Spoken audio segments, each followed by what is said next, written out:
Muy buenas tardes, sean todos muy bienvenidos a la Casa América, la institución de diplomacia pública que lleva 35 años estrechando los lazos entre España, Europa y las Américas en todos los ámbitos, político, económico, cultural, académico. Y hoy tenemos el placer de acoger el evento llamado Conectando Regiones, Cerrando Brechas, Construyendo Soberanías, la Unión Europea, América Latina, Caribe en el nuevo contexto internacional, que organizamos en colaboración con el Ministerio de Asuntos Exteriores, Unión Europea y Cooperación y con los centros de pensamiento European Council on Foreign Relations y la Fundación Carolina, instituciones, estas últimas, con las que trabajamos muchas veces y de manera muy satisfactoria. Este encuentro reúne a representantes gubernamentales del sector privado, de la sociedad civil y del ámbito académico de ambas regiones con el objetivo de fomentar un espacio de diálogo constructivo y enriquecedor en esta materia. Quiero agradecer la presencia de nuestros ponentes principales, quienes aportarán sus valiosas perspectivas y experiencias. Antón Leis, el director de la Agencia Española de Cooperación Internacional de Desarrollo, bienvenido. Erika Rodríguez Pinzón, la directora de la Fundación Carolina, bienvenida. Renata Dutra, gerente senior de Relaciones Institucionales de Telefónica. Alejandro Cavavata, director de Asuntos Jurídicos e Institucionales de la SEGIP, de la Secretaría General Iberoamericana, y Nacho Torreblanca, el director de la Oficina de Madrid y Senior Policy Fellow del European Council on Foreign Relations. Bienvenido, además vas a moderar. La colaboración con el ECFR ha sido fundamental para la organización de muchos eventos, desde luego pero también nos hemos esforzado precisamente para crear un espacio donde se puedan discutir y desarrollar estrategias que fortalezcan, por ejemplo, la Alianza Digital, UE, América Latina y el Caribe, con miras a la próxima cumbre que se celebrará en Santa Marta el 9 y 10 de noviembre, UE-CELAC.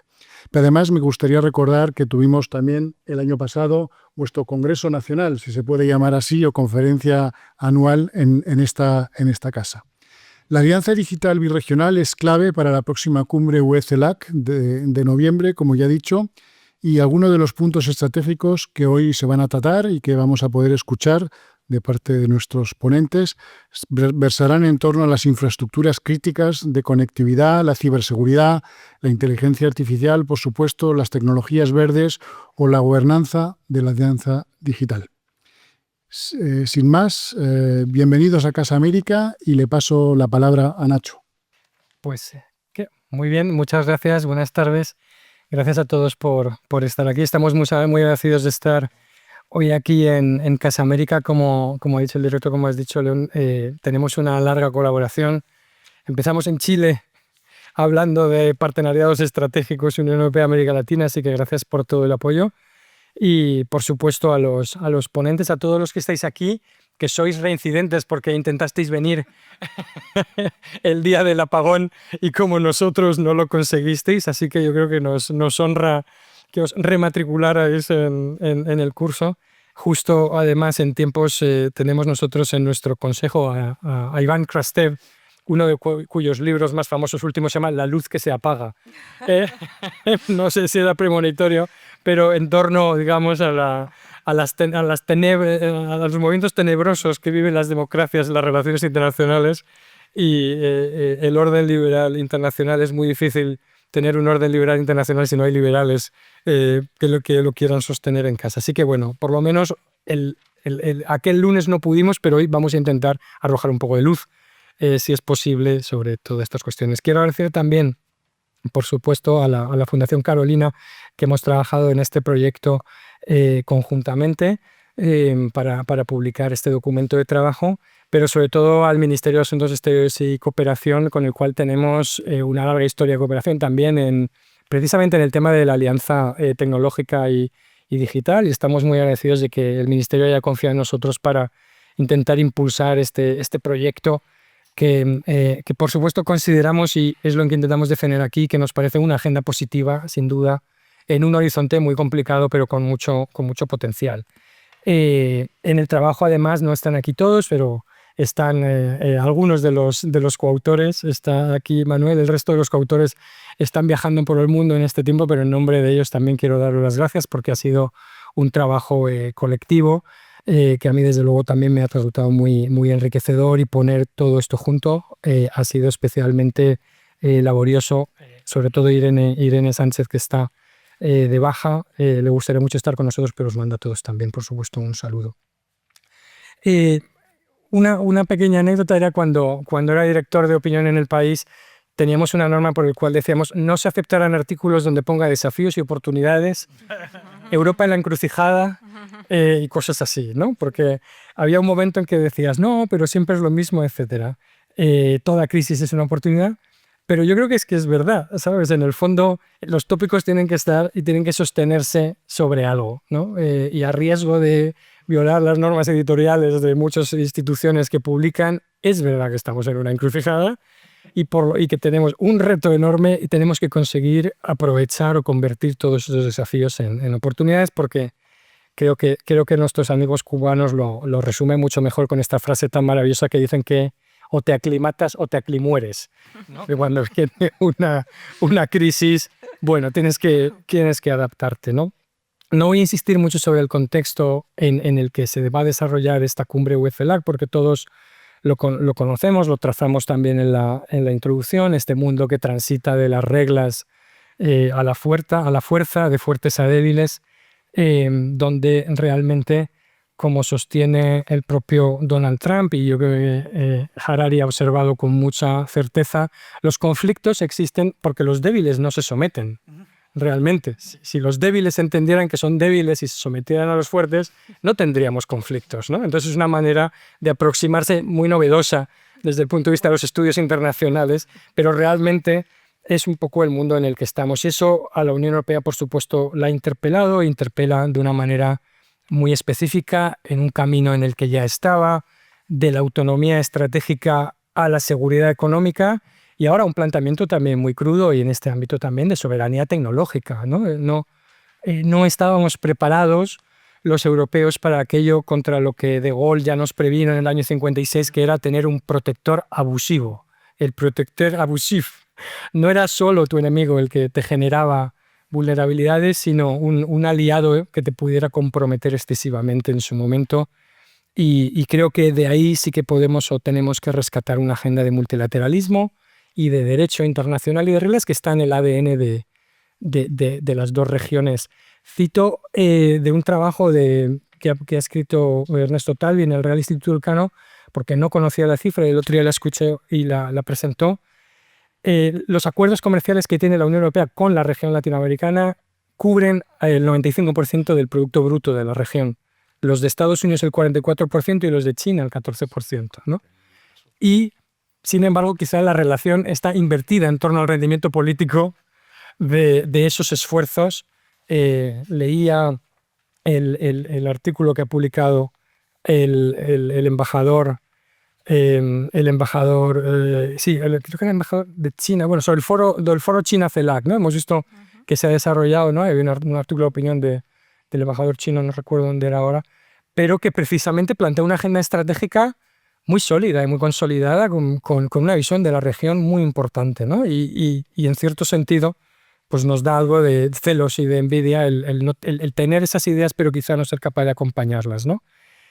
No voy a predicar, porque creo que aquí estamos todos convencidos sobre el potencial, porque lo repetimos y lo repetimos, pero luego nos pasamos el día completando la frase de ¿y por qué no se realiza ese potencial? Y yo creo que aprovechemos esta oportunidad también para dar por hecho que existe este potencial, pero que no terminamos de explicar a veces lo inexplicable, porque con todo lo que hay encima de la mesa, la solución o todo te lleva al mismo sitio. En el papel no somos ingenuos sobre las posibilidades de cooperación en el área tecnológica. Al revés, yo creo que es mucho mejor partir de la toma de conciencia de que Europa no es un actor de primera fila en el mundo tecnológico y digital. No lo somos, no podemos engañar a nadie, ¿no? Estamos rezagados, pero América Latina también está rezagada. Y ahí sí que tenemos, porque en toda revolución tecnológica puedes perderte la primera ola de innovación, pero no puedes perderte la ola de adaptación y de implantación y de aprovechar esas oportunidades. Y eso es lo que quizá en un mundo donde además la tecnología se ha convertido en un objeto de disputa, podemos encontrarnos, y estamos casi ahí, ¿no? Europeos y latinoamericanos, en un mundo en el que se te niega el acceso a la tecnología porque es parte de una pelea más grande que tú no decides y que no determinas. Y entonces no es lo mismo llegar tarde a la electricidad o al barco de vapor que te prohíban o te nieguen el acceso a la electricidad o al barco de vapor. Y ahora lo que se está jugando es realmente si ese motor de desarrollo, que es la tecnología, América Latina, también Europa en gran medida, pero sobre todo América Latina, va a tener un acceso libre para poder desarrollar y aplicar esas tecnologías a sus prioridades regionales. Y eso no está garantizado hoy por hoy, especialmente si acabamos con un polo de tecnología o de inteligencia artificial entre Estados Unidos y el Golfo, los países del Golfo, puede ser una marginalización, ¿no? Pero eso me parece importante, el que entendamos que no somos líderes, pero quizá por eso nos podemos hablar y entender. Y luego, porque también de forma realista sabemos que no somos un líder tampoco inversor en materia tecnológica, ni tenemos esas estrategias a largo plazo como tiene China o como tiene otros, ¿no? Y también somos conscientes de las asimetrías entre regiones, dentro de los países, o que la tarea, no voy a entrar mucho más en los detalles, pero nos parece que el camino que se ha emprendido con la Alianza Digital ofrece muchas oportunidades, aunque sea un tópico, ¿no? Y cuando en los últimos años hemos podido ver desde las alianzas de minerales críticos y de partenariados desde Chile al trabajo que se está haciendo en República Dominicana en el apoyo de capacidades de ciberseguridad, los proyectos de conectividad, los proyectos de inteligencia satelital en temas medioambientales, en el centro que lo citamos, ¿no?, de Barcelona, de supercomputadoras, cómo puede ayudar al desarrollo de modelos de lenguaje, sí que vas viendo que no es un desierto y que la alianza puede y debe proveer un tejado, quizá debajo del cual podamos intensificar y acelerar las cosas, ¿no? Y eso es un poco ahí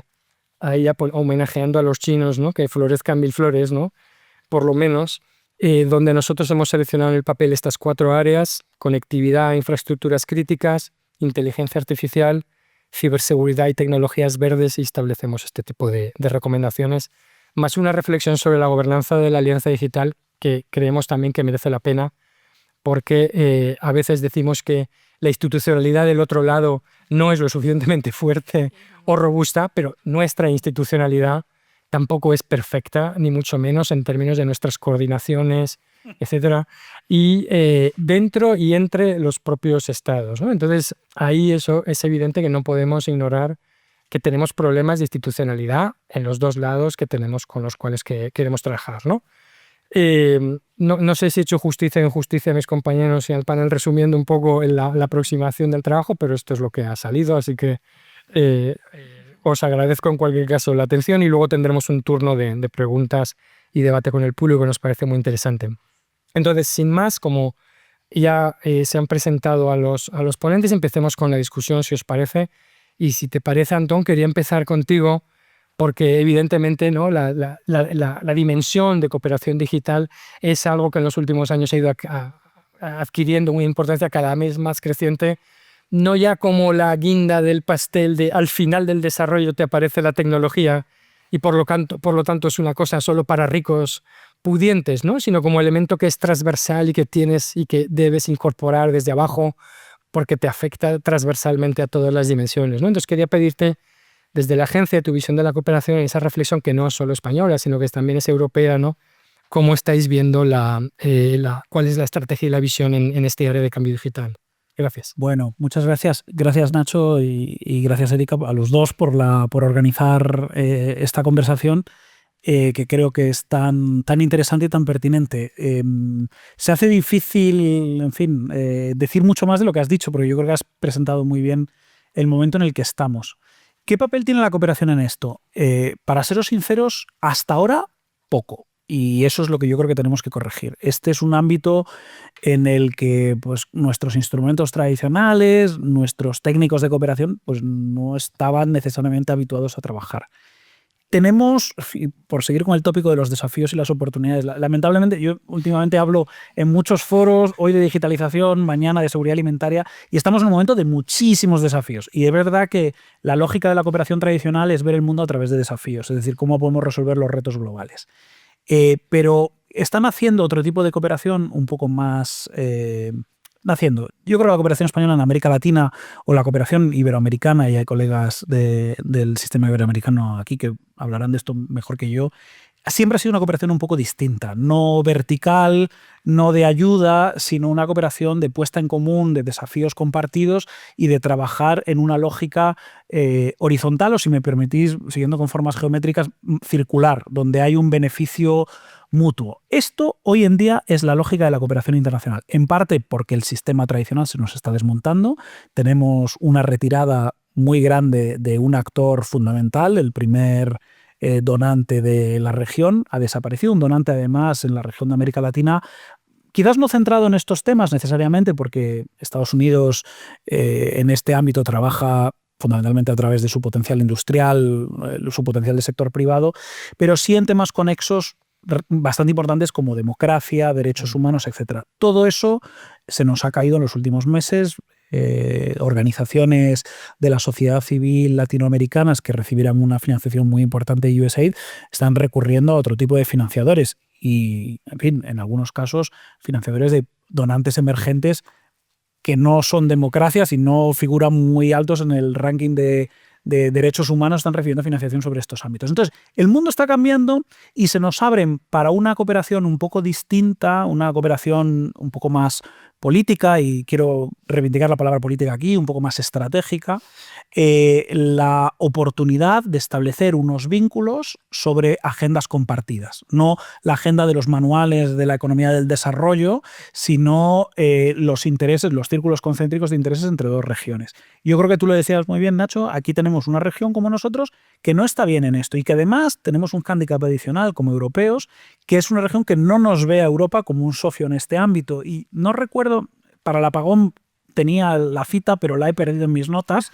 Recuerdo es que no sé si era del Latinobarómetro, pero se le preguntaba a los latinoamericanos a quién veían como socio en distintos ámbitos de política pública, ¿no? Entonces, democracia, si alguien se acuerda, yo no sé si es Latinobarómetro o quién, o hasta igual lo habíais hecho vosotros en el ECFR. No lo recuerdo, pero era en el ámbito de la presidencia española y se situaba, les preguntaba a los latinoamericanos, en el ámbito digital decían Friedrich Ebert, vale. Lo primero era, el primer socio en el ámbito de democracia y derechos humanos, la Unión Europea. Pero en el ámbito digital exclusivamente, el primer socio no era ni siquiera Estados Unidos, era China.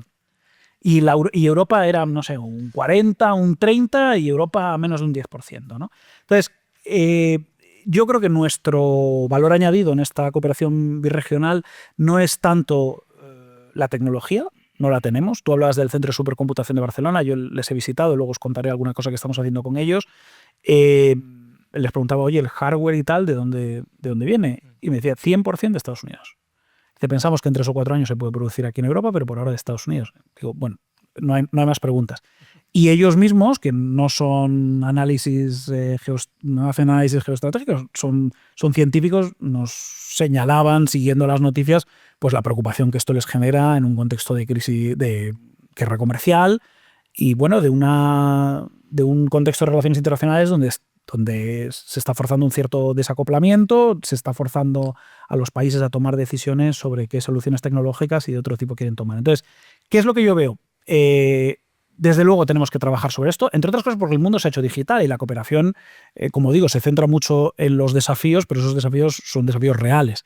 Y la realidad hoy es que tenemos la digitalización, se añaden nuevos desafíos. Las brechas digitales, la diferencia entre el campo y la ciudad, el llevar la conectividad digital para muchos países es la oportunidad de hacer ese leapfrogging también al que tú te referías. Es decir, no tenemos por qué llegar primero, pero uno de los proyectos un poco que estamos barajando, el llevar conectividad digital a la zona, al Pacífico colombiano, que es una de los centros neurálgicos de la cooperación española, es una forma de llevar al Estado a estos territorios. No llegaron las carreteras, no llegaron los consultorios médicos, pero puede llegar la telemedicina, la teleeducación, los servicios públicos. Entonces, por eso tenemos un plan director que por primera vez habla de digitalización y desarrollo. Primero, con una perspectiva transversal. Todo lo que hacemos en el ámbito de las políticas públicas puede avanzar de la mano de la digitalización.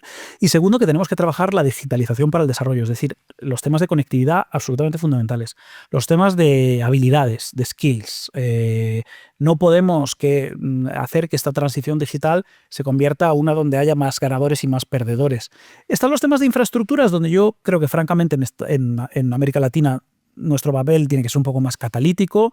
Hay mucho sector privado, hay muchas empresas, incluso europeas, quizás no lo más puntero, no estamos en la nube. Y luego yo creo que donde podemos hacer mucho es en la construcción de capacidades compartidas.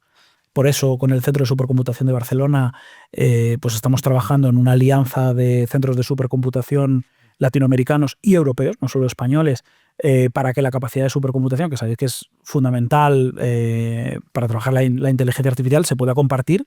Las capacidades en América Latina son pequeñas comparadas con las de la Unión Europea, y trabajar temas como el lenguaje fundacional en español, eso es creo que un interés en español y en portugués, y en todas las lenguas, las cooficiales españolas y las lenguas que se hablan en América Latina y Caribe, que es muy importante para evitar esos sesgos en el mundo digital del mañana, pero también soluciones a través de la inteligencia artificial en problemáticas de desarrollo muy latinoamericanas, si me permitís, como la gestión de riesgo de desastres, los ámbitos de la política pública, etc. Entonces, ¿qué es lo que yo veo?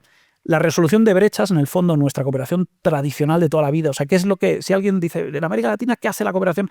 Y no digo de los actores de cooperación, más bien los gobiernos latinoamericanos de todos los signos, es el tema de la cohesión social. Es el continente más desigual del planeta, ¿no?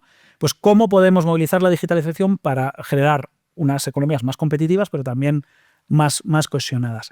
Y el otro elemento yo creo que es el ámbito regulatorio. Y ahí, os digo, creo que hay en esa visión de la cooperación que no solo ve los retos, sino también ve las oportunidades, la cooperación un poco más política, geopolítica, creo que es la oportunidad de un continente que piensa como pensamos los europeos en términos de derechos humanos, de democracia, etcétera, hablar de valores compartidos y de no dejar esta digitalización o esta transformación digital en manos de 5 grandes empresas que no están ni en América Latina ni en Europa. La digitalización hay que ponerla al servicio de las personas, y yo creo que eso nos une a latinoamericanos y europeos, y ahí es donde el marco regulatorio, y yo noto mucho interés, nos preguntan sobre temas de ciberseguridad, y estamos haciendo muchas cosas que luego en más preguntas puedo pasar a contar. Bueno, pues yo creo que con la palabra brechas ya te has puesto en marcha. No, Erika, lo necesitas mucho más, ¿no? Porque es lo que más te interesa también y lo que miras, ¿no? Toda esa enorme brecha social. Bueno, ¿no? Antón ponía varias cosas interesantes sobre la mesa, ¿no? Yo creo que la primera que has dicho muy importante es cómo se nos rompió el manual del desarrollo. Entonces, el manual de la economía del desarrollo, en que uno sabía que las economías que ahorraban poco, invertían poco, y entonces fuera caput. Estamos en un momento, estamos hartos de momentos históricos, pero estamos en ese momento histórico en el cual se nos pone sobre la mesa que hay que hacer profundas transformaciones, porque el mundo ya se está transformando, nos guste o no, y vamos a tener que adaptarnos para corregir lo que traíamos mal desde antes y lo que se nos viene sumando como desafíos de desigualdad, justamente generados por el propio avance tecnológico y por los desafíos crecientes del cambio climático en general y entre otros.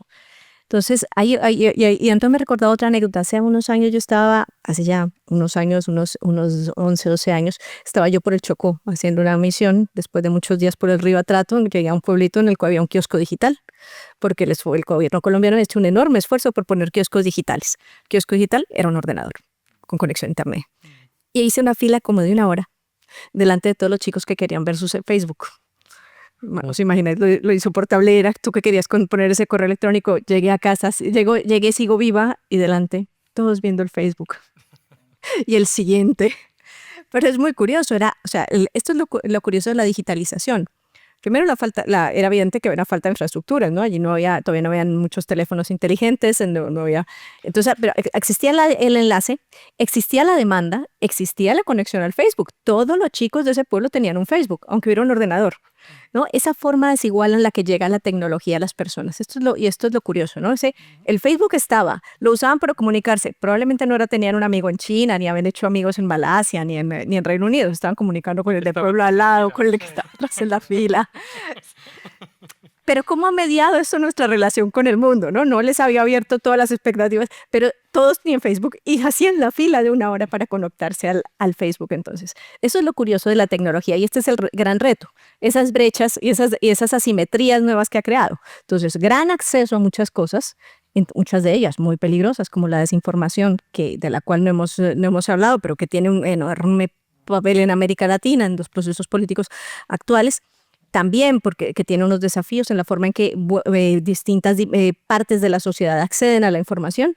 Y yo insisto en todos los foros que dejemos de mirar solo a los jóvenes como factores de desinformación y miremos también como los adultos y adultos mayores son sujetos de desinformación, que esto es relevante.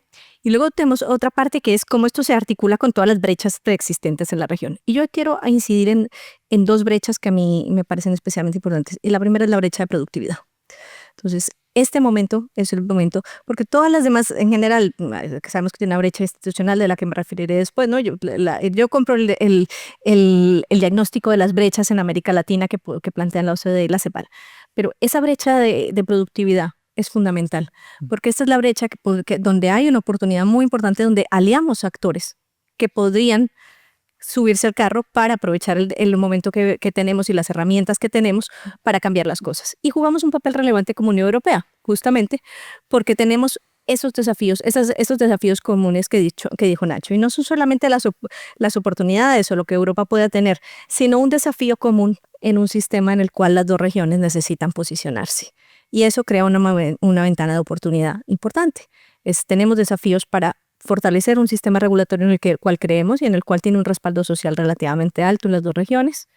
Tenemos la oportunidad de jugar en un espacio en el cual se nos cierran el acceso a los grandes desarrollos, que es básicamente la fabricación de microchips y de las tecnologías más avanzadas, pero tenemos el espacio y además las ventajas competitivas a nivel de población, de educación, de formación inclusive de posesión de materias primas estratégicas para poder aprovechar el espacio. Entonces, hay una alineación dentro de todas las dificultades y conociendo nuestras limitaciones, las limitaciones vividas en conjunto forman un espacio de oportunidad. No es una visión excesivamente positiva, es una visión partiendo de las dificultades de las que están las dos regiones. ¿Cuáles son la brecha siguiente que yo veo ahí y el punto importante? La toma de decisiones políticas. Entonces, para que esta transición digital pueda realmente aportar en el cierre de brechas sociales, necesitamos una toma de decisiones políticas que tenga suficiente altura, que tenga suficiente nivel, pero también que tenga suficiente coherencia en distintas esferas. Entonces, aquí hay puntos estratégicos. Primero, yo creo que sí es una agenda que permite superar dificultades políticas en la región, que es una agenda que permite diálogo porque supera algunas de la polarización más latente en otros temas. Eso nos permitiría hacer diálogos regionales. Pero por otro lado, el problema es que no tenemos capacidades técnicas para tomar decisiones en los estados. Entonces, uno de los puntos, inclusive también lo vemos desde la propia Europa, ¿no? Hay un desafío tecnológico no solamente en qué hacer, sino quién toma las decisiones, cómo se informan esas decisiones, dónde está el cuerpo capacitado para ir a la saga, ¿no? de esos desafíos tecnológicos en el marco del cambio geopolítico, que es lo que nos afecta más. Y aquí se suman algunas dificultades que tienen de per se los estados, esa brecha institucional latinoamericana, ¿no? La mala focalización de políticas públicas, pues, la instalación de un kiosco digital fenomenal. Antón decía, de pronto quizás nuestro fuerte no tiene que ser las infraestructuras, pero sí la formación de capacidades para poder gestionar esas transiciones.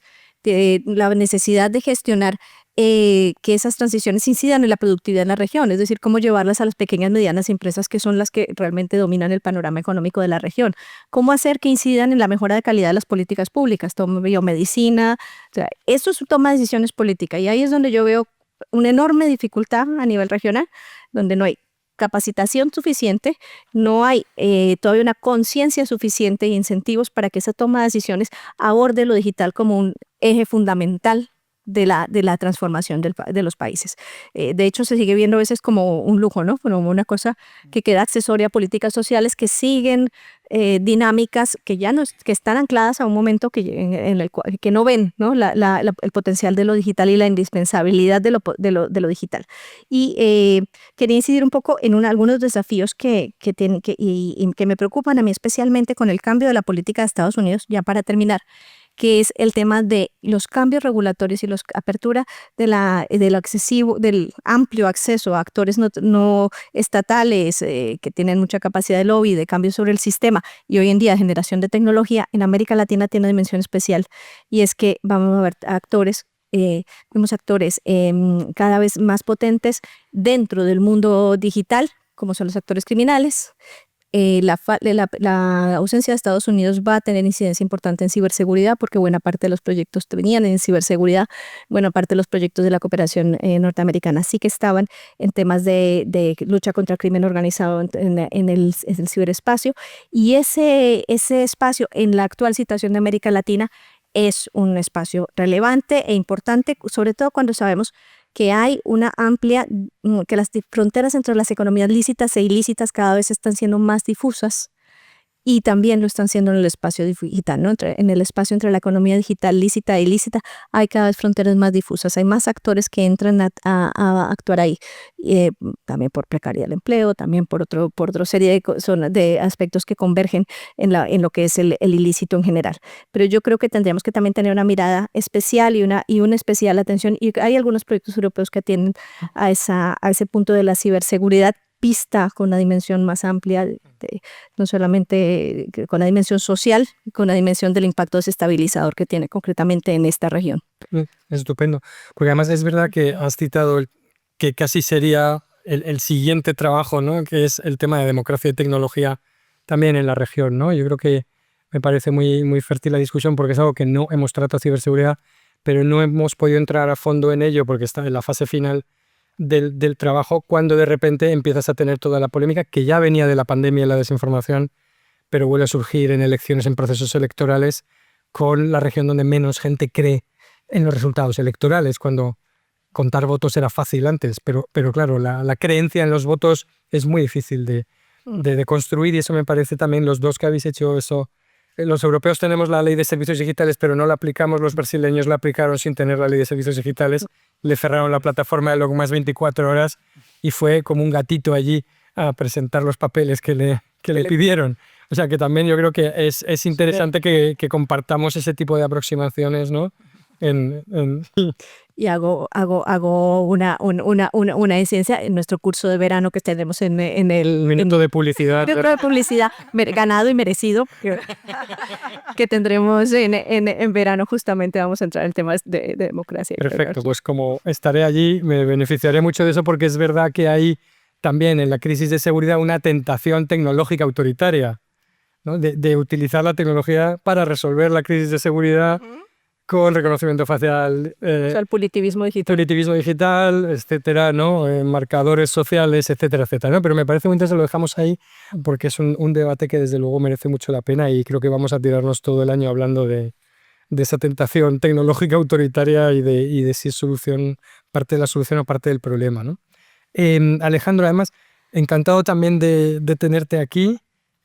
Además, la SEGIP va a tener, digamos, el papel de estar, digamos, contrapeada anualmente, ¿no? con las cumbres en el espacio CELAC, y siempre pensamos todos que es un foro excelente para garantizar, digamos, la continuidad, por lo menos, ¿no? de esa aproximación en materia tecnológica y digital, ¿no? Y por eso estamos muy contentos de tenerte aquí. Queremos preguntarte, bueno, pues cuál es la línea de pensamiento desde SEGIP sobre cuál es el potencial de cooperación en esta materia, ¿no?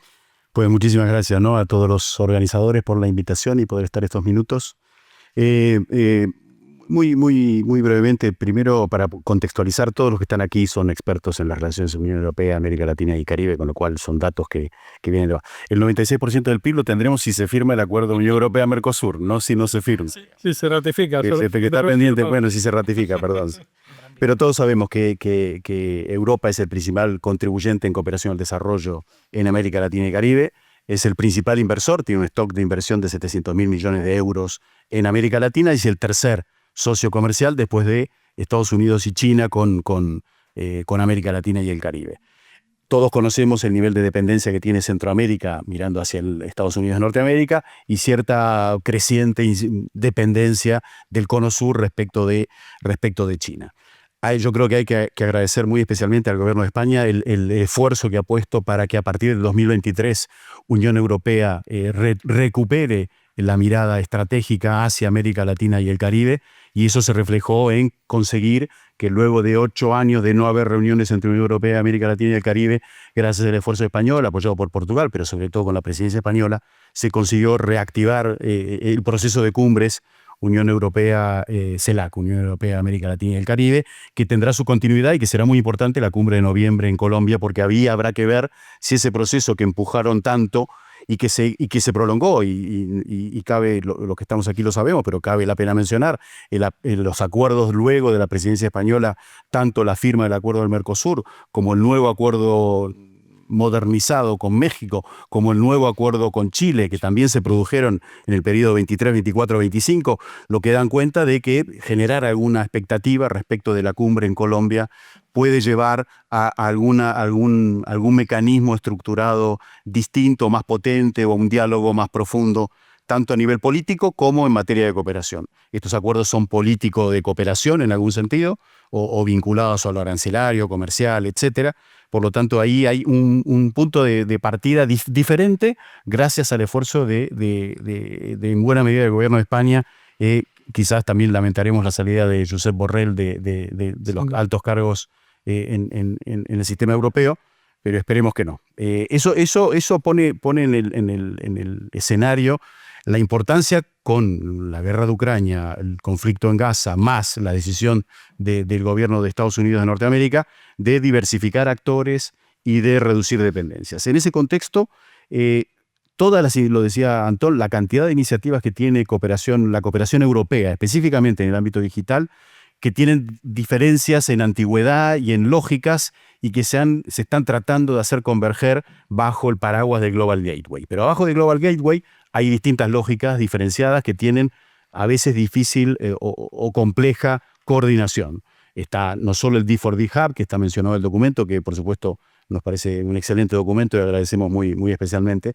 Está el D4D Hub, está la Alianza Digital, está también Vela, está Copérnico, etcétera. La Alianza Digital acaba de incorporar un nuevo componente, el quinto, ahora sobre inteligencia artificial, a los 4 que ya tenía, y por lo tanto ahí hay un esfuerzo de coordinación muy grande y que no está claro todavía, en el sentido de que poner de acuerdo a los países, a la totalidad de los países que integran la Unión Europea, no estaría sencilla. No sé, Antón lo sabrá mucho mejor que nosotros. No quisiéramos estar en esos zapatos, digamos.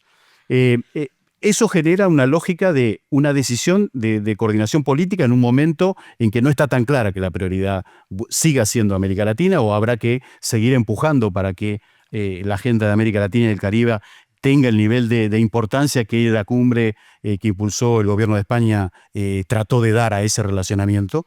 Y en ese sentido, el relacionamiento para nosotros dependerá de una serie de factores, que tiene que ver con las prioridades, que tiene que ver con los mecanismos y que tiene que ver con las estructuras existentes. Y ahí, ya que Erika hizo aviso parroquial, nosotros también lo hacemos desde la Secretaría General Iberoamericana, nos parece que es el momento de aprovechar las estructuras y los mecanismos existentes en aquellos ámbitos en que las estructuras y los mecanismos no tienen toda la tradición, ni la potencia, ni la solvencia, ni la madurez que sí tiene la cooperación iberoamericana. Y ahí me permito recordar que a nivel iberoamericano tenemos un sistema de cumbres, o sea, un sistema de diálogo político al más alto nivel muy consolidado. Vamos a ir por la 30ª cumbre, la próxima del año 26. Como todos saben, la Secretaría Pro Tempore de Iberoamérica la tiene el gobierno de España, y la próxima cumbre iberoamericana de jefes y jefas de Estado y de Gobierno se celebrará en Madrid en 2026. Por lo tanto, tiene un rol muy importante el gobierno de España en términos de el afianzamiento del espacio iberoamericano y el diálogo entre las prioridades de la cooperación de la cumbre UE-CELAC y la cumbre iberoamericana. Pero así como la cumbre UE-CELAC tiene fortalezas, tiene algunas, no sé si llamarlo debilidades, porque no nos toca calificarlo, pero sí no tiene una estructura permanente de seguimiento de esos acuerdos. Tiene mecanismos, pero no una estructura permanente, y no hay ningún mecanismo de tradición de cooperación en ese sentido. Se está generando los mecanismos de cooperación europea. CELAC mismo está teniendo dificultades para generar una estructura y mecanismos sostenibles y permanentes de cooperación. Sin embargo, si giramos un poco la cabeza y miramos al sistema iberoamericano, repito, tenemos un sistema de cumbres consolidado, 30 años de cumbres iberoamericanas de jefes y jefas de Estado y de Gobierno. Se va a celebrar la 30ª cumbre, pero tenemos un sistema de cooperación maduro a nivel iberoamericano. Solo mencionar 30 programas, lo que llamamos PIPAs, aquellos que no saben lo que son las siglas, programas, iniciativas y proyectos adscritos de cooperación que vienen de un tratado internacional que es del año 95, se llama Convenio de Bariloche porque allí se celebró el tratado, que creó y estructuró 3 mecanismos de cooperación a nivel no de ministerial, a nivel de jefes y jefas de Estado y de Gobierno. Son mecanismos de cooperación validados a la máxima instancia a nivel político, a nivel iberoamericano. Pero a esos 30 pipas se suman 28 redes iberoamericanas registradas en un registro oficial de redes que tiene la CEGIP por mandato de los jefes y jefas de Estado y de Gobierno, pero además tiene toda una estructura de funcionamiento. Tiene un conjunto de reuniones ministeriales sectoriales que tienen ya larga tradición. Todos los gobiernos, los 22 gobiernos, tienen 2 representantes permanentes ante las estructuras de lo que llamamos Conferencia Iberoamericana, un representante experto en los temas de cooperación, que se llaman responsables de cooperación, que es el punto focal permanente para el diálogo en materia de cooperación a nivel iberoamericano, y un punto focal permanente para el diálogo político, que se llaman coordinadores nacionales, con lo cual tanto la Secretaría Pro Tempore como la CEGIP tienen un diálogo permanente. Y a eso se suman, no voy a enumerar todo, pero 4 organismos especializados temáticos: la Organización de Estados Iberoamericanos para la Educación, la Ciencia y la Cultura, el Organismo Internacional de Juventud para Iberoamérica, la Conferencia de Ministros de Justicia de los países iberoamericanos y el Organismo Iberoamericano de Seguridad Social. Me permito sumar el Fondo para el Desarrollo de los Pueblos Indígenas, que también es un organismo internacional o un fondo internacional creado al amparo de las cumbres de jefas y jefes de Estado y de Gobierno. Pero además, como dije que es un sistema maduro, cuenta con una estrategia de la cooperación, algo que se llama PACSI, otra sigla que es el Plan de Acción Cuatrienal de la Cooperación Iberoamericana, en el que se han fijado las prioridades para cada cuatrienio, con objetivos, temas prioritarios, objetivos, resultados, líneas de acción, lo cual demuestra que la cooperación iberoamericana está estructurada. Y además tiene ciertos principios que lo mencionaba Antón, y que no hace falta repetir, pero tienen que ver con la igualdad, con la horizontalidad, con la apropiación por parte de los gobiernos respecto de las prioridades de la cooperación iberoamericana. Muy brevemente, llevado eso al ámbito digital, esto le da al espacio iberoamericano ciertas fortalezas y una velocidad de crucero que no tiene la cooperación europea o la cooperación Unión Europea-CELAC, porque no tiene un sistema maduro de cooperación ni tiene consolidado el sistema de cumbres. Entonces, nos permitimos poner sobre la mesa las capacidades que tiene el sistema iberoamericano para aprovechar la velocidad de crucero que sí tiene el sistema iberoamericano, tanto en diálogo político como en cooperación, y que tiene unas bases mucho más sólidas respecto de los puntos en común. Lo iberoamericano debe ser de los ámbitos que más puntos en común de contacto por historia, por lenguas, por tradición, por migración, por cooperación, que históricamente existen a nivel mundial. Por lo tanto, los acuerdos a nivel político que se pueden alcanzar a nivel de cumbres iberoamericanas son mucho más profundos que los acuerdos y lleva mucho menos tiempo que los acuerdos que se pueden alcanzar a nivel Unión Europea-CELAC. Y pueden ser la base a partir de la cual seguir construyendo y ampliar un acuerdo iberoamericano, dándole un carácter expandido hacia el Caribe y hacia los otros países que integran la Unión Europea, más allá de Portugal y España. En ese sentido, además, tenemos una mirada común respecto a los problemas. América Latina tiene, respecto de los países de España y Portugal en particular, tienen cultura común, tiene una mirada del Estado común y tiene una cultura jurídica que es común. Son todos derecho continental. No lo es así con todos los países europeos y tampoco lo es así si se suma el Caribe. Eso genera una agenda de cooperación diferenciada que puede ir a mucha más velocidad, luego sumando con características diferenciadas los países del Caribe. Eso permitió, entre otras cosas, por ejemplo, que se adoptara una Carta Iberoamericana de Principios y Derechos en los entornos digitales en tiempo récord. Esa carta solo se puede adoptar entre octubre y marzo. En octubre, noviembre, diciembre, enero, febrero, en 5 meses se llegaron a acuerdos de 22 gobiernos a nivel de jefas y jefes de Estado y de Gobierno para adoptar un posicionamiento iberoamericano respecto a la transformación digital. Sería muy difícil que consiga en 5 meses ponerse de acuerdo en un marco de una cumbre UE-CELAC un posicionamiento a nivel de jefes de Estado y de Gobierno en materia de transformación digital como lo es esta Carta Iberoamericana. Y eso fue posible por todo lo que acabo de decir, en primer lugar, pero además porque hay una mirada común. Las prioridades que los gobiernos de América Latina pusieron sobre la mesa al momento de dialogar con España y Portugal fueron exactamente las mismas que las que traía como necesidad España y Portugal, dado que la integración de la Unión Europea establece ciertos límites a la posibilidad de adoptar posicionamiento internacional respecto de ciertas materias. Sin embargo, hay una mirada común respecto a la transformación digital entre América Latina y Europa, que tiene que ver con 3 principios que son comunes a estas 2 regiones, pero no necesariamente son comunes a China o a Estados Unidos o a Rusia. Y esto tiene que ver con, 1, que la transformación digital debe estar centrada en la persona. Esto no es tan así en los otros modelos. Los 3 modelos que hay respecto a la transformación digital, hay un modelo que todos conocemos que tiene una posición privilegiada en la empresa respecto de la transformación digital, otro modelo que tiene una posición privilegiada del Estado respecto a la transformación digital, y otra, como lo es la posición europea y la de América Latina, en la que el centro está puesto en las personas y en los derechos de las personas, porque esa es la perspectiva que tiene respecto a la transformación digital tanto Latinoamérica como Europa y por lo tanto Iberoamérica. Ese posicionamiento fue posible porque el no dejar a nadie atrás, que lo mencionaba Erika, el estar centrado en las personas y en que la vigencia de los derechos fuera de línea deben estar en línea, son los 3 principios sobre los cuales se construyó un acuerdo en tiempo récord al máximo nivel y que siguen la agenda de la cooperación digital entre América Latina y Europa, al menos respecto a los países que integran el espacio iberoamericano. Luego, si quieren, podemos profundizar un poco más respecto de qué líneas estamos trabajando en concreto y qué traducción tiene esto a la práctica.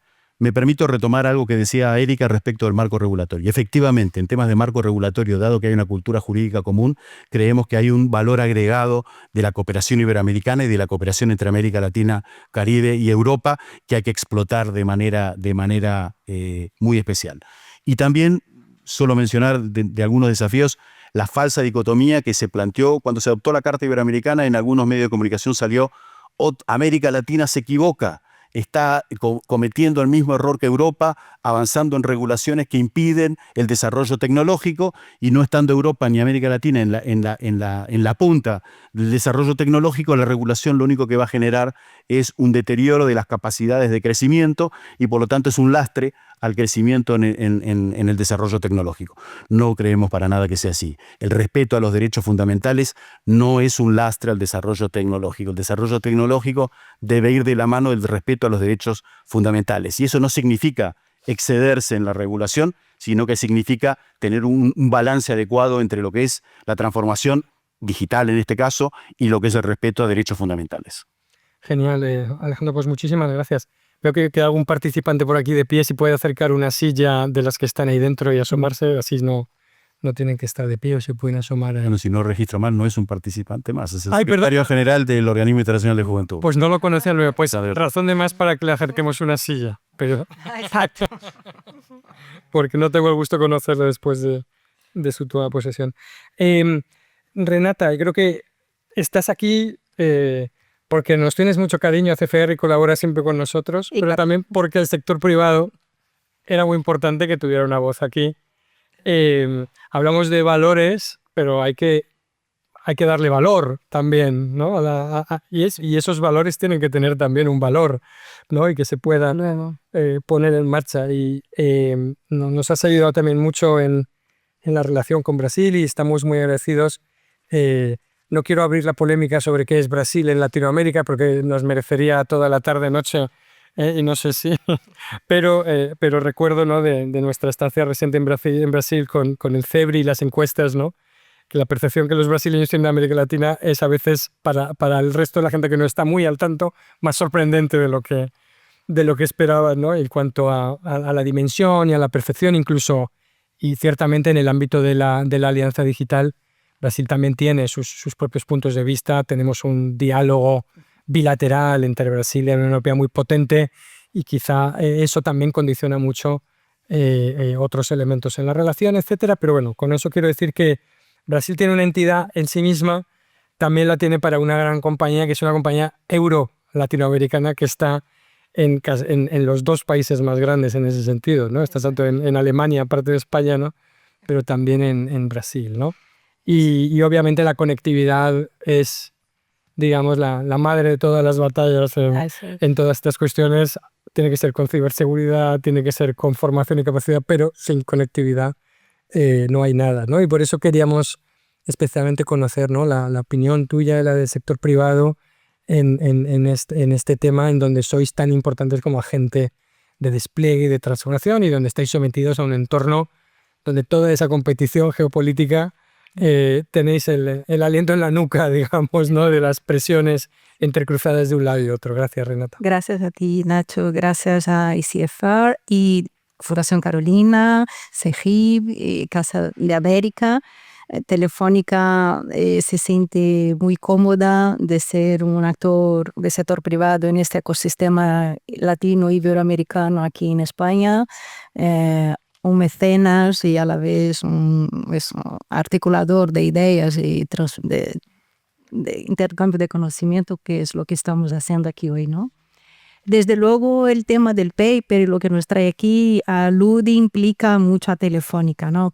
Precisamente por lo que decías, Nacho, que un actor del sector privado aquí tan de relevancia en la América Latina, donde sin esos 30 años que ha estado ahí, sí llevó un motor de desarrollo y de progreso a los países donde está operando, ¿no? Para mi intervención así cortita, pensé en traer 3 mensajes para el debate. Un mensaje, una idea relacionada con cada predicado no verbal del propio título, el conectando regiones, cerrando brechas y construyendo soberanías. Y disculpar si yo desacelero un poco, incluso para no acelerarme y que me podáis entender. Porque si hablo muy rápido no me vais a entender. Y entonces, empezando por conectando regiones, yo creo que este momento de análisis de lo que es América Latina, bien en un ámbito con Europa o iberoamericano, es un momento muy interesante de ocurrir la segunda cumbre por el año que estamos viviendo, ¿no? Por defender el multilateralismo y la multipolaridad. Yo creo que pensando en América Latina como en general, CELAC, para compensar la enorme asimetría que tiene la relación y la dependencia con Estados Unidos, que esta temporada está cambiando mucho, necesita otros actores. Entonces yo creo que desde el punto de vista de CELAC, no ha habido mejor momento para estar uniéndose con Europa y uniéndose con China, que hizo, ¿no?, la cumbre también CELAC-China, y repensándose a nivel iberoamericano. Es cierto, me encantan los puntos que has traído, porque tiene relación, es cierto que Brasil es muy grande y es diferente, ¿no?, de tamaño con otros países de América Latina, pero es interesante ver cómo ahora el gobierno brasileño también está viendo sus países. O sea, hace 2 meses una misión de la ministra de Fomento, bueno, por decirlo de un nombre, de Simone Tebet, haciendo grandes acuerdos con Chile. Y ese bilateral, que no era solo el multilateral de Mercosur, es muy importante. Entonces, antes lo veíamos Brasil articulando política, Lula 1, Lula 2, disculpar, voy a hacer solo un comentario rápido porque vengo a hablar de Telefónica en el segundo. Articulando más ideologías, posicionamiento, pero ahora se ve de verdad una articulación de infraestructuras, de conectividad, de alineamiento, de progreso para la región. Entonces, el ciudadano mediano brasileño, a lo mejor, bueno, cada vez más, conoce América Latina, pero yo creo que ahora las grandes políticas públicas y de integración están viendo en este nuevo escenario geopolítico global que es importante contar con sus vecinos, ¿no? Entonces es importante conectar esas regiones, es un buen momento. Entonces, hablabas al inicio de oportunidad y no es baladí y ni palabra vacía. De hecho, Lula, Sánchez y Cyril escribieron un manifiesto en marzo diciendo aprovechemos esos 3 grandes encuentros mundiales de este año, la COP30, G20 y la Cumbre de Financiación y Desarrollo, donde tenemos que hacer algo como evitar el mundo roto. O sea, no es ya como evitarlo, sino como ya remendarlo. Y remendarlo juntos, ¿no? Y ahí entra en cooperación, León, o sea, vamos a remendarlo con cooperación, ¿no? Así que puede ser un poco un juego de palabras, pero voluntades también. Bueno, entonces, ahí entro en este multipolarismo. La situación de América Latina no puede ser mejor, incluso porque hay un bajísimo riesgo geopolítico. Entonces, para China y para Europa también, o sea, CELAC necesita a los demás, pero Europa y China necesitan, porque dentro de la bipolarización, ¿con qué me uno? Con América Latina. Hay un bajo riesgo geopolítico. Y hablando de riesgos, ahí entra en este tablero mundial, entra el sector privado, las empresas y ahí Telefónica, ¿no? No hay mejor hedging de riesgo político que la inversión privada. O sea, si la inversión está ahí, como lo ha dicho Telefónica, es verdad que falta mucho. Leo se presentó, la OECD presentó hace un mes y medio aquí en Casa de América, Leo, ¿no? El Latin America Overview, Outlook, la necesidad de inversión de 99 millones de $1.000 millones en América Latina para el cumplimiento de los DS. Telefónica solo en Brasil ha invertido ya 90.000 millones de euros. O sea, que es una inversión muy importante. Pero precisamente porque ha estado haciéndola, demuestra que no hay riesgo y hay voluntad. Y eso es un compromiso con el desarrollo a través de una cooperación, ¿no? Telefónica en Brasil, a través de su operación Vivo, efectivamente conecta también regiones con los cables submarinos, con la conectividad, cerrando brechas, ¿no? Con la conectividad tan importante que tiene de fibra óptica, por las casas pasadas, 5G en 85 o 90% de las ciudades. De hecho, dentro del grupo Telefónica Vivo es un best practice porque consiguió tener una cobertura más importante que de otros países del grupo. Y también en los 4 ejes, actividades digital, ¿no? Que mencionáis en el estudio, la conectividad es una, ¿no? Infraestructura críticas. Luego, ciberseguridad. Telefónica Vivo participan en un grupo de trabajo y apoyo a las fuerzas de seguridad precisamente para hacer un estudio de impulsar una regulación. La inteligencia artificial igual, de hecho, Vivo es la primera empresa del grupo que ya tiene 92% de sus procesos y soluciones digitales apoyadas ya y desarrolladas con inteligencia artificial. Y un cuarto punto del business de Telefónica en la región, que es un punto muy positivo a conocer, es la energía verde, ¿no? La energía vital. El Vivo tiene inversión y desarrollo en 29 usinas hidroeléctricas, no usinas grandes, pero producción de la energía que consume, porque también entramos en el tema del verde, ¿no? Ahí en el documento se habla el avance de la transformación digital, también sin prejuicio del cambio climático y la contaminación. Pues Vivo tiene la producción de su propia energía en hasta 29 usinas, utilizándolo de una manera bastante efectiva, con eficiencia energética, quiero decir. Y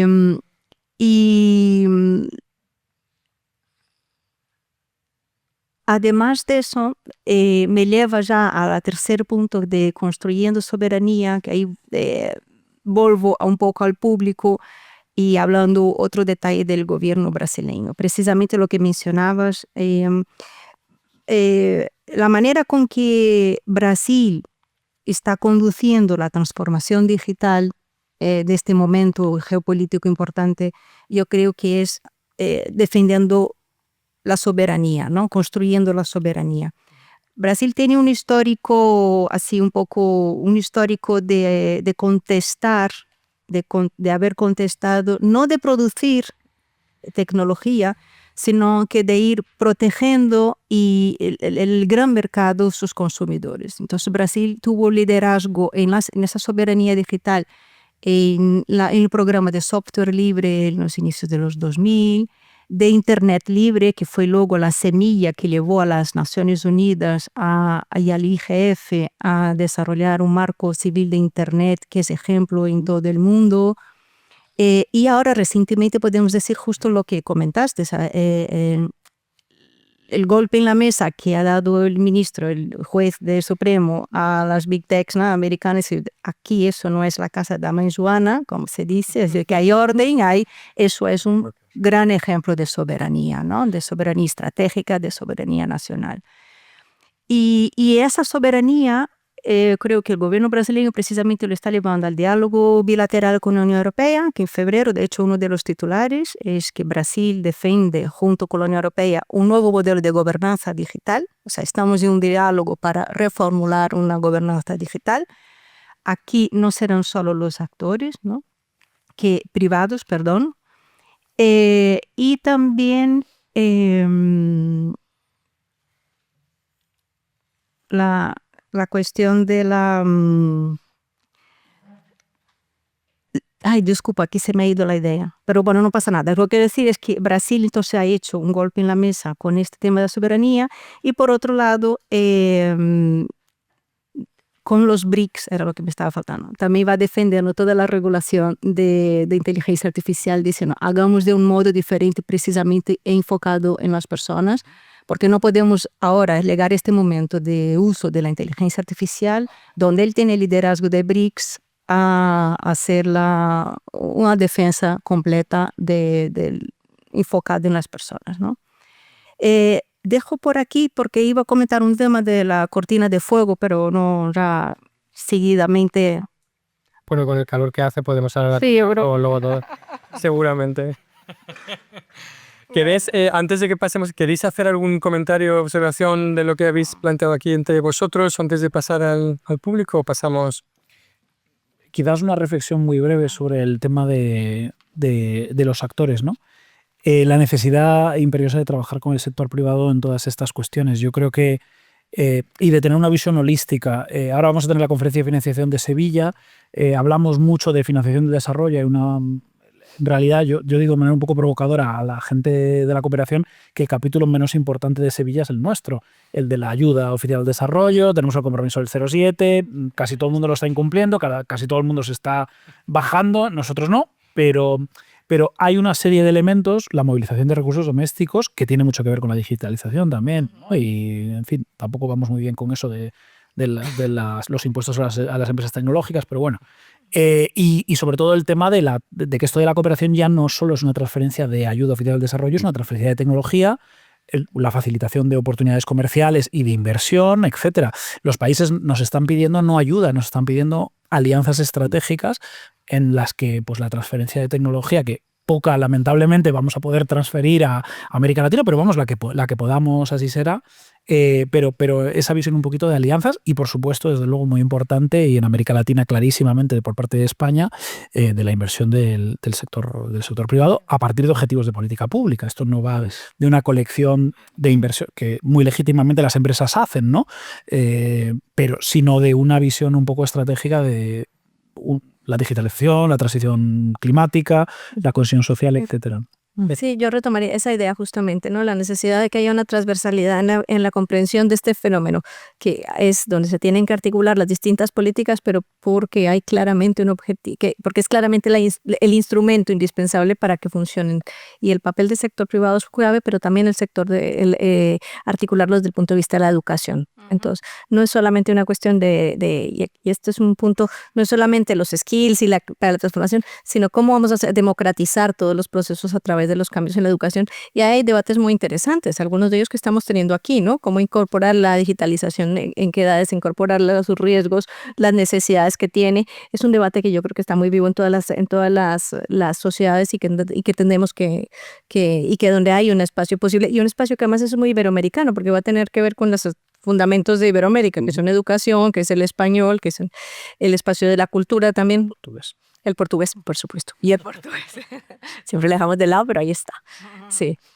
Sí, ¿no? Como decías, Alejandra, la idea de que tienen la oportunidad Europa y América Latina en mostrar al mundo un camino en el cual puedes manejar y gobernar la tecnología en un espacio basado en derechos, ¿no?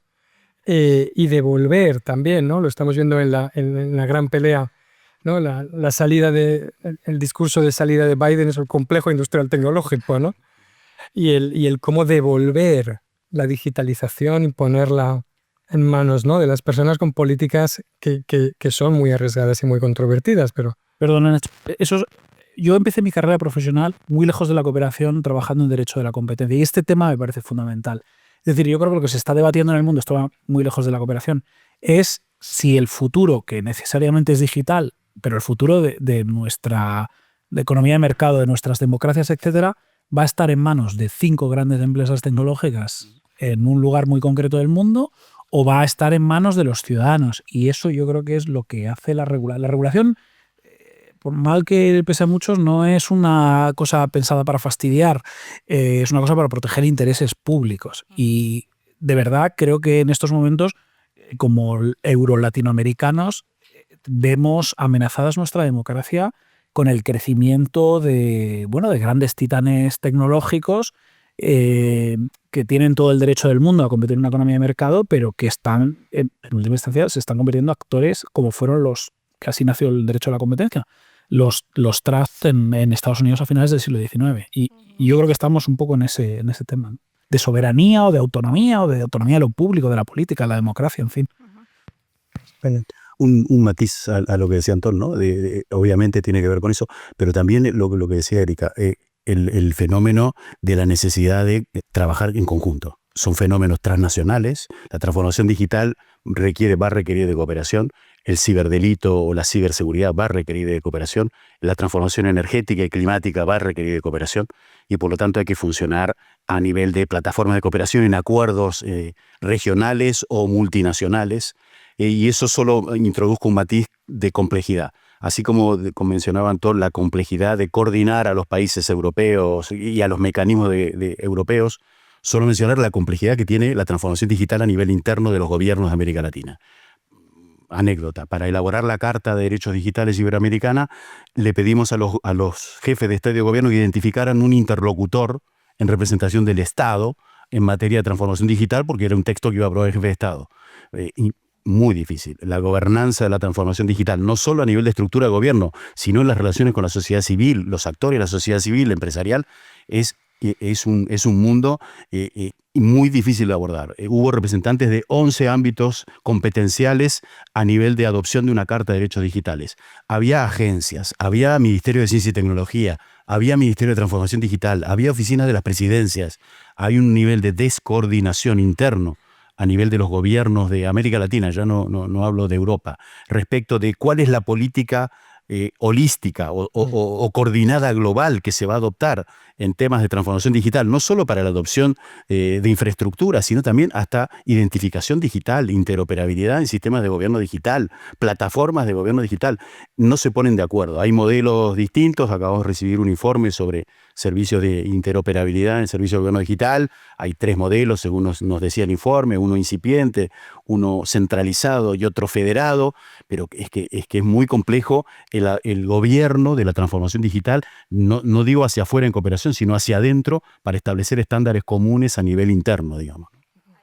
Si me permite, Nacho, efectivamente el sector privado, las empresas tienen como actor, depende de la voluntad y el tamaño, ¿vale? Telefónica tiene la experiencia de trabajar tanto a nivel de políticas públicas para luego hacer la inversión, el business, como comentaba Antón, pero también el desarrollo de la cooperación, ¿no? Porque a la larga de tantos años, con tantas inversiones acumuladas en la región, a pesar de luego de subidas y bajadas, entradas y salidas, pues efectivamente cuando un actor, un agente económico, una empresa, quiere un compromiso y es un aliado a largo plazo del país, del desarrollo de la sociedad, pues está junto trabajando, ¿no? Y aquí doy el ejemplo precisamente de lo que hacemos con vosotros, con los think tanks, y las entidades gubernamentales, donde nos da un permiso y un acceso de hacer una propuesta de cómo cooperar el privado y el público para el bien del ciudadano, ¿no? Al final. Así que Telefónica ha estado implicado con los derechos digitales,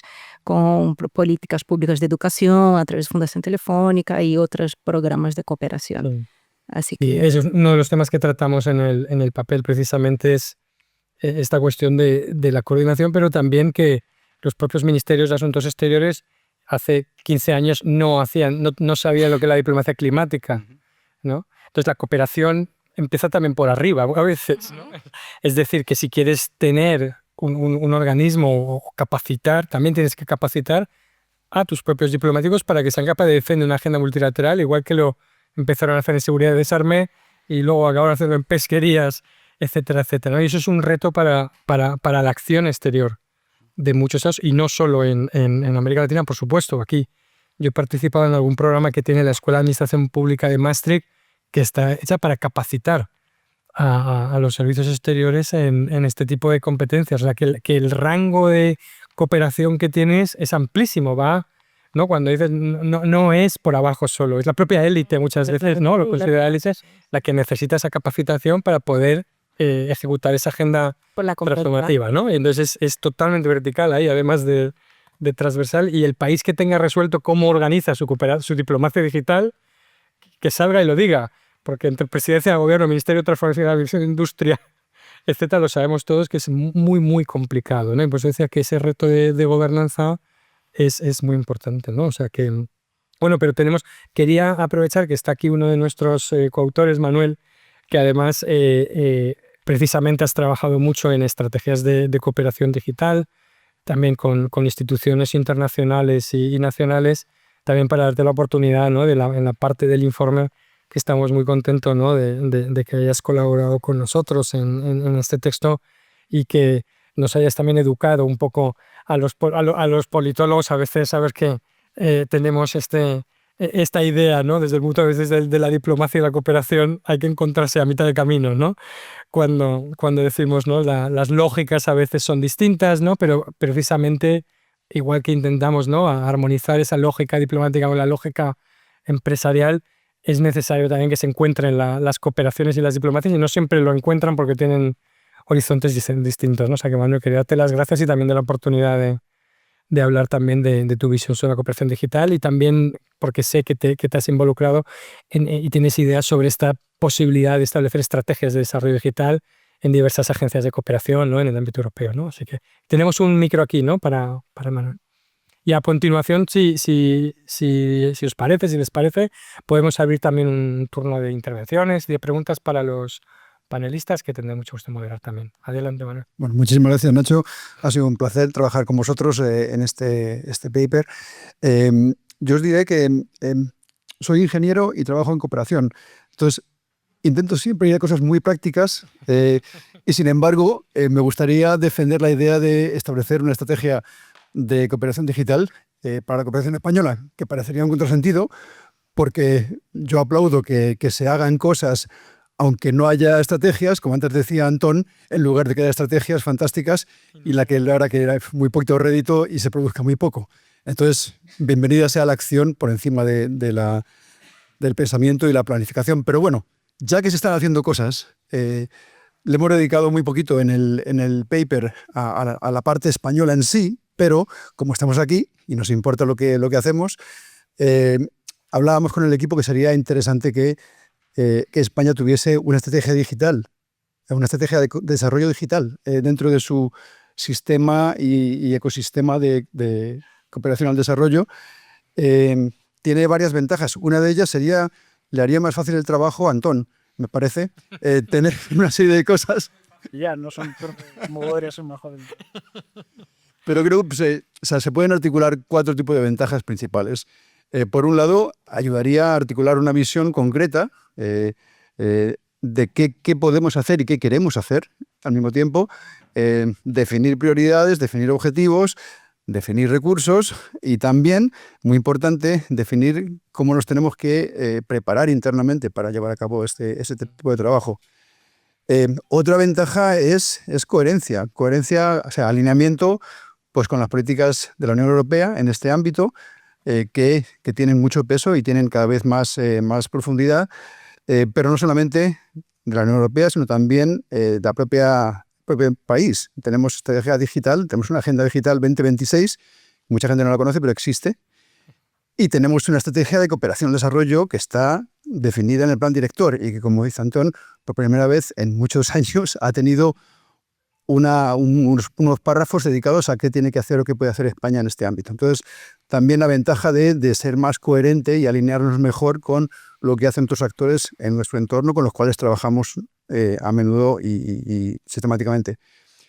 Luego, otra ventaja que yo creo que es importante es activar un ecosistema dentro del sistema de cooperación española que puede ser muy potente. Yo creo que tenemos entidades que son creativas, que son talentosas, que son solidarias, y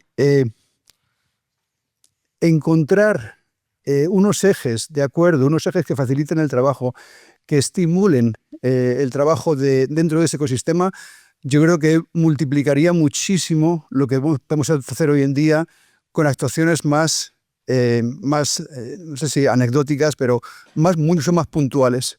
Y eso lo daría, la propia definición de una estrategia digital se haría seguramente de manera participativa, llamando a los actores de ese ecosistema y definiéndolo en conjunto. Entonces, yo creo que sería una gran ventaja. Yo he conocido mucha gente, muchas entidades durante mis años de trabajo en España que querían hacer muchas cosas en este ámbito, pero que no encontraban canales para hacerlo. Y por último, algo muy cercano a casa, que sería ayudar a modernizar la propia operatividad de la cooperación española. Ayudaría a que siga avanzando el proceso de transformación digital que ya lleva a cabo la ECID desde hace un par de años. Se podía pensar en unidades de desarrollo digital dentro de la propia casa para que ayude a las diferentes oficinas, a los equipos técnicos en otras áreas. Y la verdad que es muy difícil pensar en una transformación digital de la cooperación española sin el liderazgo de ADCID en esto. Entonces, son 4 ventajas vistas de manera muy práctica de un ingeniero que trabaja en cooperación, y muchas gracias por la oportunidad de contribuir. Bueno, ingeniero del ingenio, que es los que piensan en cosas, inventan cosas. ¿Qué quieres, Antón? A mí me gusta trabajar con ingenieros porque la gente de cooperación somos gente práctica también. Es decir, trabajamos los grandes principios, pero eso tiene que traducirse a algo.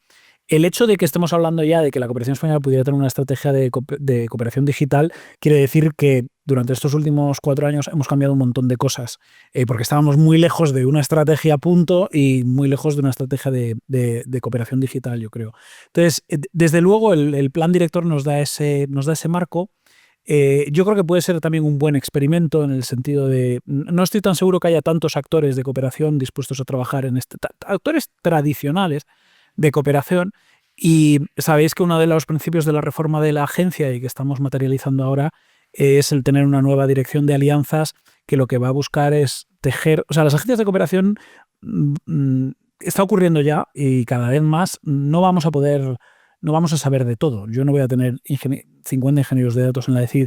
Vamos a ser cada vez más conectores de cosas. Sabéis que la ECID además tiene un mandato un poco específico. Llevamos las relaciones culturales y científicas en el exterior.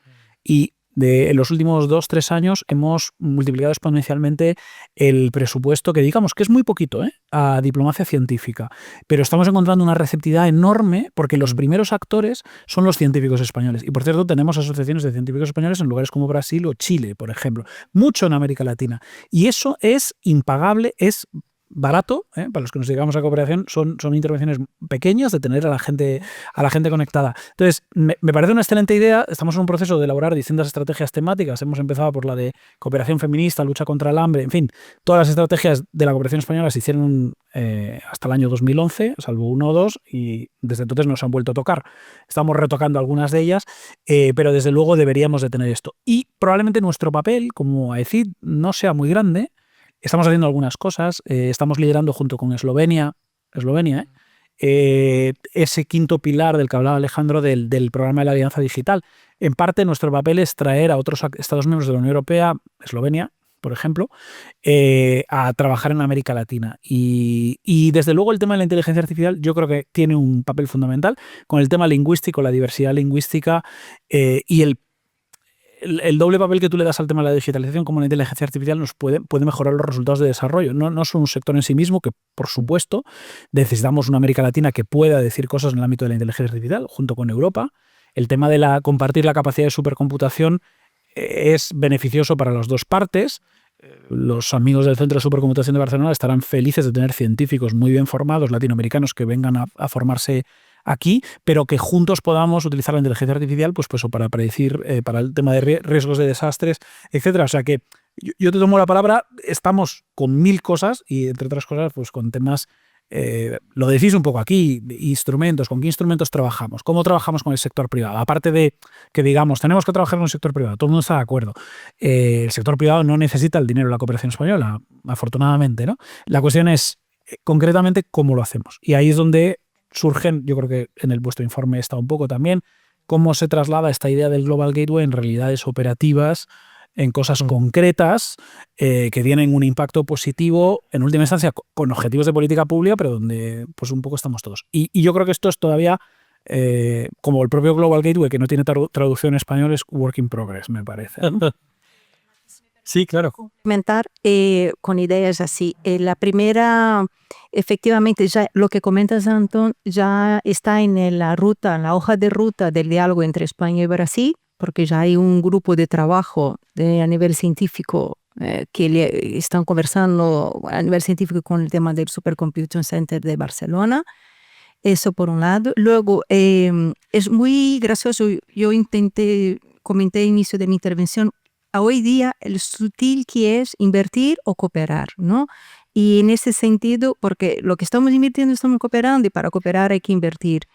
Y en ese sentido, soy brasileña de Telefónica, pero defiendo el ICEX. Aquí. Porque el ICEX hace un muy buen trabajo de inversión externa, ¿no? Y cooperación del desarrollo de la internacionalización de las empresas allá y las que quieran venir aquí. Y eso es otro, disculpa, o sea, abstraí un poco la idea, pero el ICEX es un actor que está haciendo cooperación, inversión entre España y otros países de América Latina. Sí, quizá también hay el papel de Global Gateway, de España en Global Gateway, que parece que en muchos momentos ha sido un quiero y no puedo, porque si el objetivo es ser como China, pues no lo vas a conseguir, pero la pregunta es ¿por qué quieres ser como China? Exacto. Aparte de que no puedas, ¿no? Pero en este sector, clarísimamente. Claro, o sea, sí. Tú puedes dar ¿inversiones en infraestructura? No. Claro. No vamos a competir. Exactamente. Entonces, quizá esa es dice cómo desde una perspectiva como una española, donde conoces la región al detalle, puedes reenfocar determinadas cosas para decir precisamente, a lo mejor no necesito o no puedo hacer esa masiva inversión, pero recordaba, por ejemplo, en Colombia, ¿no? Cuando dices, bueno, tengo un sistema judicial atascado con 40.000 demandas que ni siquiera ha ido a un juzgado, ni siquiera sabes si son de civil, penal, mercantil, etcétera, ¿no? Y si puedes, ese tipo de soluciones que legitiman en un Estado que está puesto en cuestión, que no es eficaz, sí que es una manera de decir, bueno, pues si tengo un programa de democracia que me apoya en tecnología, de legitimidad, de institucionalidad, sí que puede tener una etiqueta Global Gateway que sea más comprensible porque casa con esa visión del Eurobarómetro, del Latinobarómetro y de las encuestas de lo que esperan de nosotros. Y de lo que venimos haciendo, porque es que lo que venimos haciendo como Unión Europea, como cooperación, está sembrado ahí, es una fortaleza que no se puede cortar o elegir otro camino. Pero yo creo que ahí necesitamos con Global Gateway también ser capaces de liderar un poco más esa discusión de ese gran elefante en la habitación que... Bueno, lo estamos liderando incluso a nivel de cifras. En la cumbre de Bruselas se anunciaron 45.000 millones de inversión, de los cuales 9.400 son españoles, de los cuales 1.400 o 1.600 son de la EFIT, de la cooperación española. Entonces, estamos ahí dentro y es verdad que, bueno, con nuestra visión y efectivamente, desde mi punto de vista, claramente no puede ser la mera competencia con China, que por otra parte es un poco absurdo porque los países van a poder elegir y la combinación que quieran nuestros amigos colombianos o chilenos o brasileños sea un poco de China, un poco de Estados Unidos, un poco de Unión Europea. Es lo que yo haría, desde luego, ¿no? Y bueno, ojalá cuanto más europeo mejor, pero... Vale, Manuel, ¿querías una postura sobre Muy breve, porque vino el comentario que hicieron sobre la combinación de inversión y cooperación en el famoso programa Vela, que en Europa lo conocemos por el cable submarino.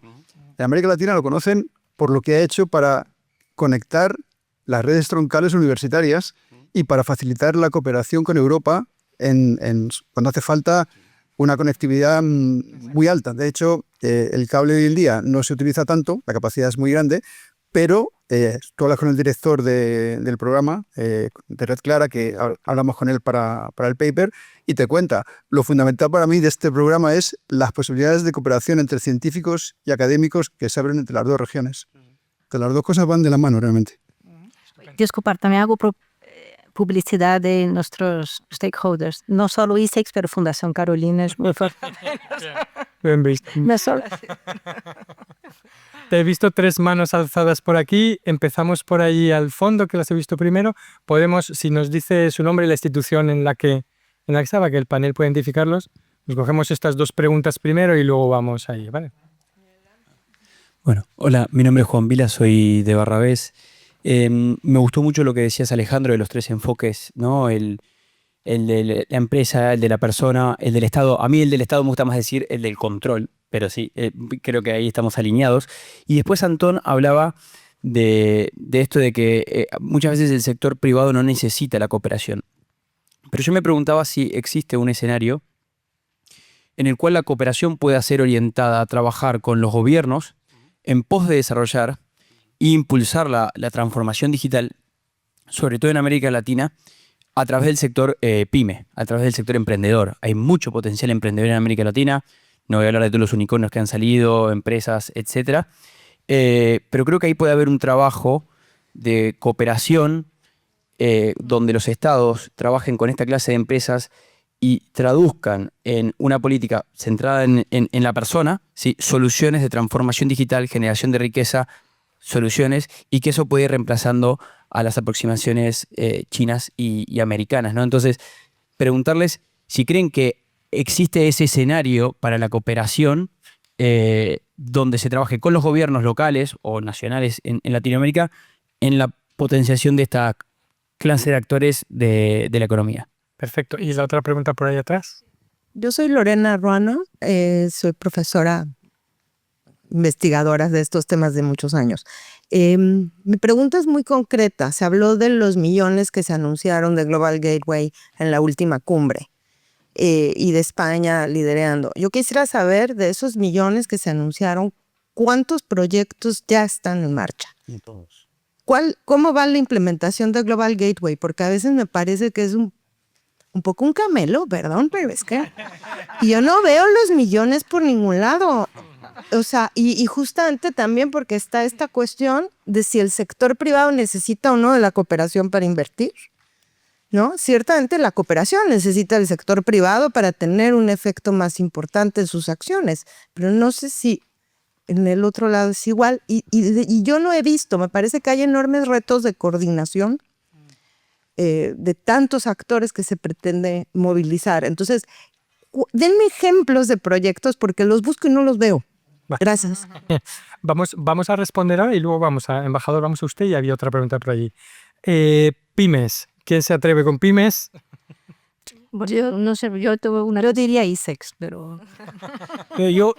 Vamos a ver, desde luego hay que trabajar con el sector privado. Siempre que en cooperación decimos el sector privado, y hay algunos países de la Unión Europea que están un poco en esa lógica, que subyace a algunas interpretaciones del Global Gateway, no voy a repetir el adjetivo, que está pensado para el sector privado europeo. A mí me parece que el sector privado europeo puede ser aliado, pero si vamos a trabajar con el sector privado, trabajemos también con el sector privado de los países donde trabajamos. Entonces, aproximadamente la mitad de la parte de cooperación financiera, digamos, la parte reembolsable de lo que hace la cooperación española en estos momentos es con inversión de impacto. Y lo estamos haciendo en empresas, en algunos casos fintech, etcétera. Y ahí hay una gran vía, y eso nos lo han dicho no solo empresas industriales, sino también del sector financiero español, aseguradoras y bancos, que tienen mucho dinero disponible si nosotros limitamos un poco el perfil de riesgo, que eso es el problema muchas veces con las pymes, con primeras pérdidas o con garantías, etcétera, para invertir en este ámbito. Y yo, desde luego, eso lo veo fundamental, por cierto, de la mano de nuestros socios latinoamericanos. BND, el Banco de Desarrollo brasileño, es 1000 veces más grande que la EFID. Bancoldex, Ikelico, y que realmente la mayor parte de la banca multilateral, en fin, es muy grande. Pero hay muchos bancos de desarrollo. Entonces, desde luego, la financiación de la economía real. Ahora, hay cosas que hacemos desde la cooperación tradicional que son muy importantes también.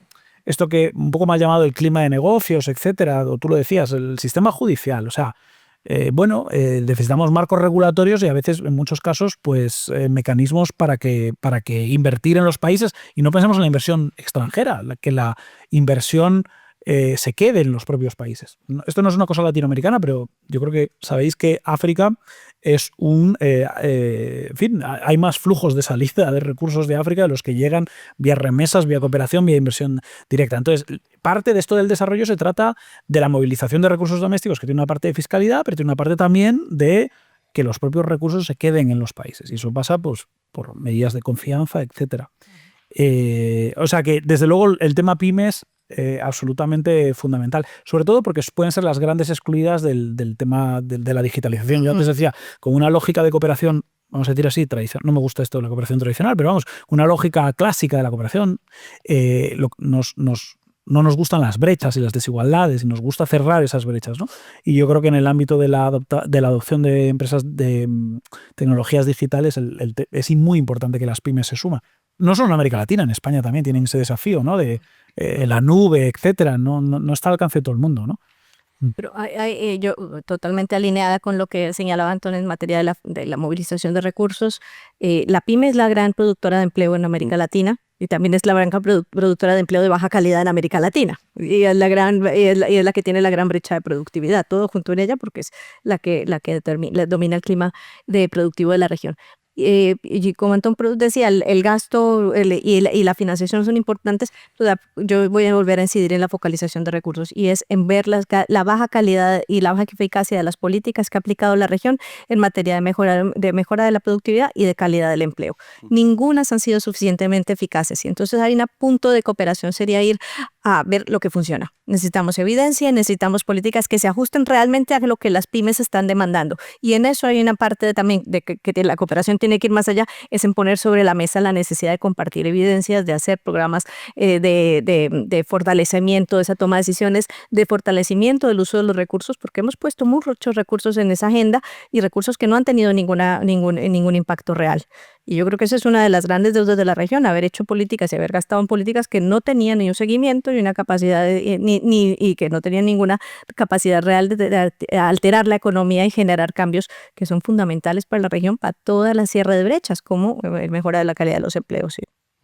Un comentario muy breve de pymes, es muy incipiente, pero bueno, efectivamente las pymes tienen un enorme impacto económico en la región y una cantidad de empleo tremendo cuantitativamente, ¿no? Hemos hecho desde Cooperación Iberoamericana de la Secretaría General, con el impulso del gobierno de Andorra, se hizo un primer foro vinculado a lo que son alianza público-privada en transformación digital, expresamente abordando algunos sectores de servicios. Es un primer esfuerzo, habrá que seguir trabajando eso.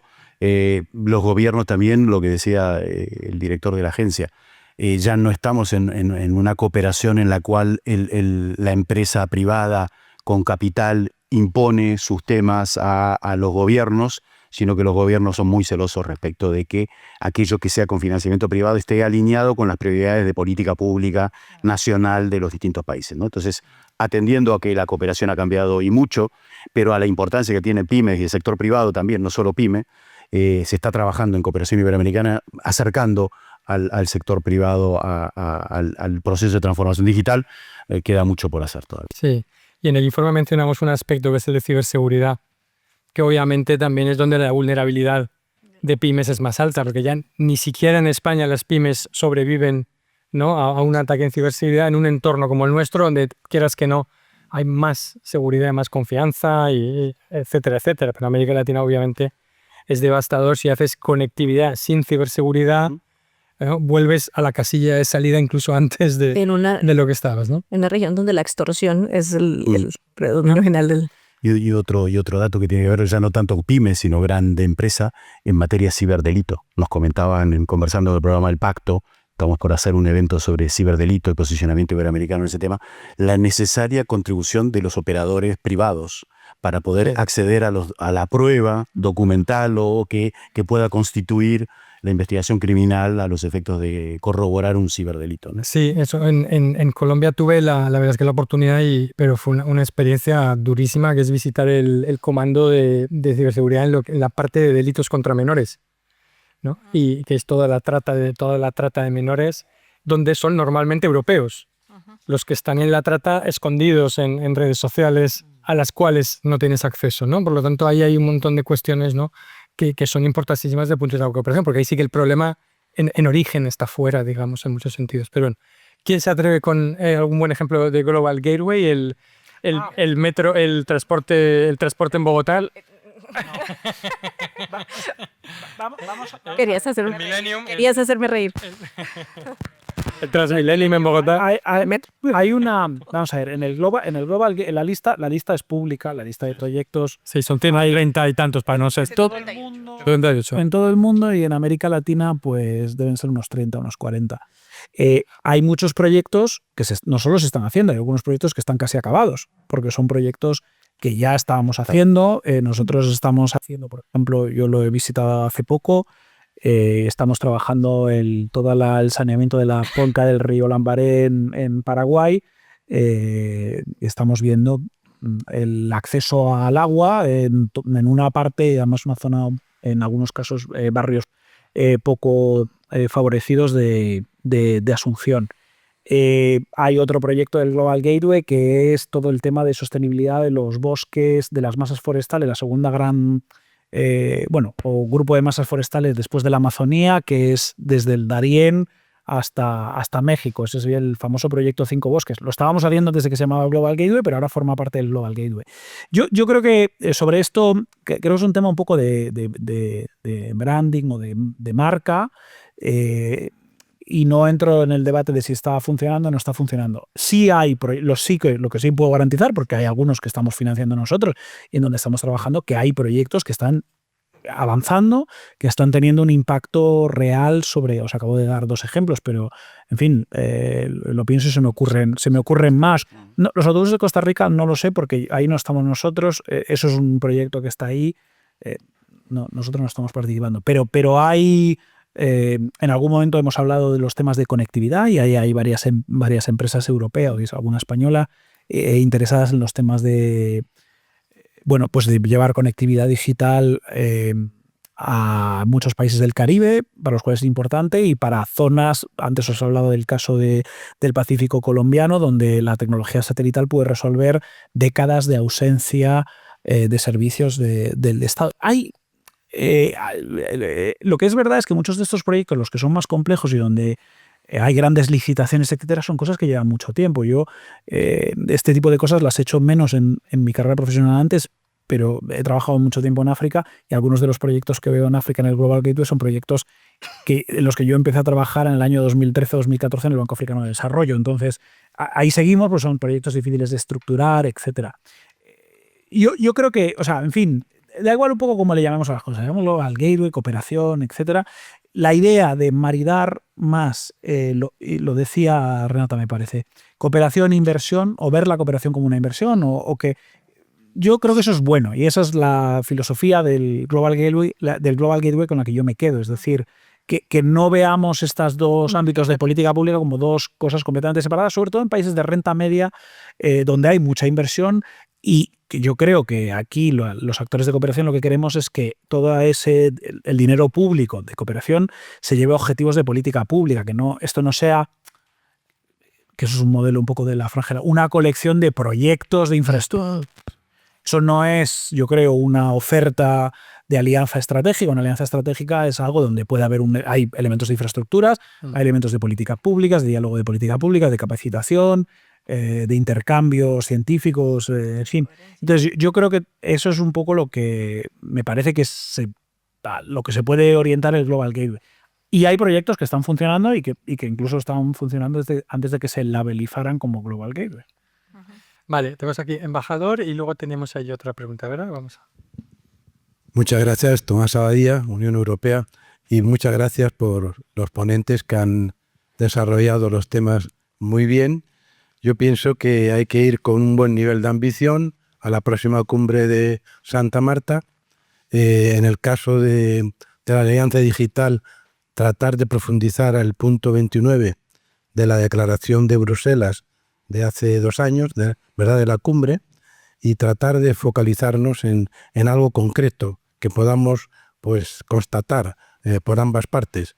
Puede ser el tema de la dimensión social, lo que se ha hablado del acceso a Internet y todo lo que es los colectivos más desfavorecidos, pero puede ser también lo de la democracia y también puede ser el tema tecnológico, porque se habla en ese punto de la conexión con el Joint Research Center y la Comisión Europea hace cosas muy interesantes en el programa Horizon Europe y en el programa de Joint Research Center y conjuntamente con el Team Europe, ¿verdad?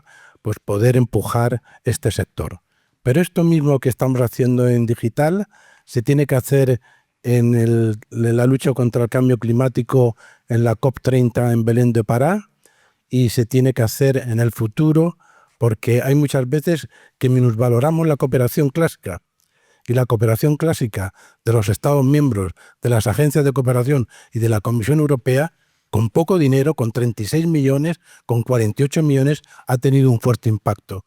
Pero lo que tendríamos que tratar es de acertar, de aquí a 6 meses, en Santa Marta, de encontrar un acomodo específico entre las dos regiones y continuar avanzando en esto. Muchas gracias. Vale. Y por allí la otra pregunta. ¿Hay alguien más que vaya a querer intervenir? Vale, pues con estas dos ya cerramos, ¿no? De ahí una más.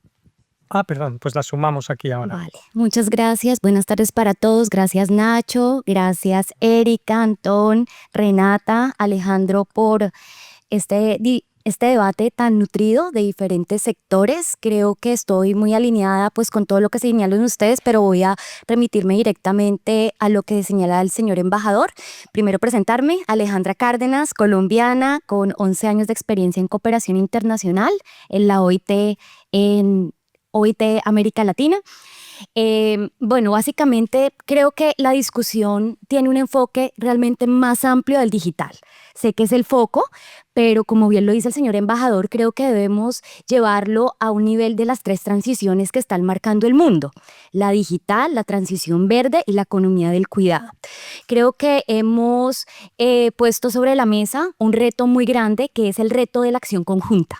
Creo que hay unos intereses mutuos, pero hay muchos proyectos, muchos actores y eso dificulta llevar acciones concretas. Hablamos de un tema también de una dificultad en tener sostenibilidad en los proyectos. Yo directamente me he visto impactada por toda esta situación con Estados Unidos, porque después de 7 años trabajando en la OIT, liderando proyectos, movilizando recursos, y bueno, llega el cierre de USAID, bueno, todo este complejo panorama. Personas de mi perfil también están en este momento como intentando reinventarse. Y mi llamado siempre ha sido al liderazgo.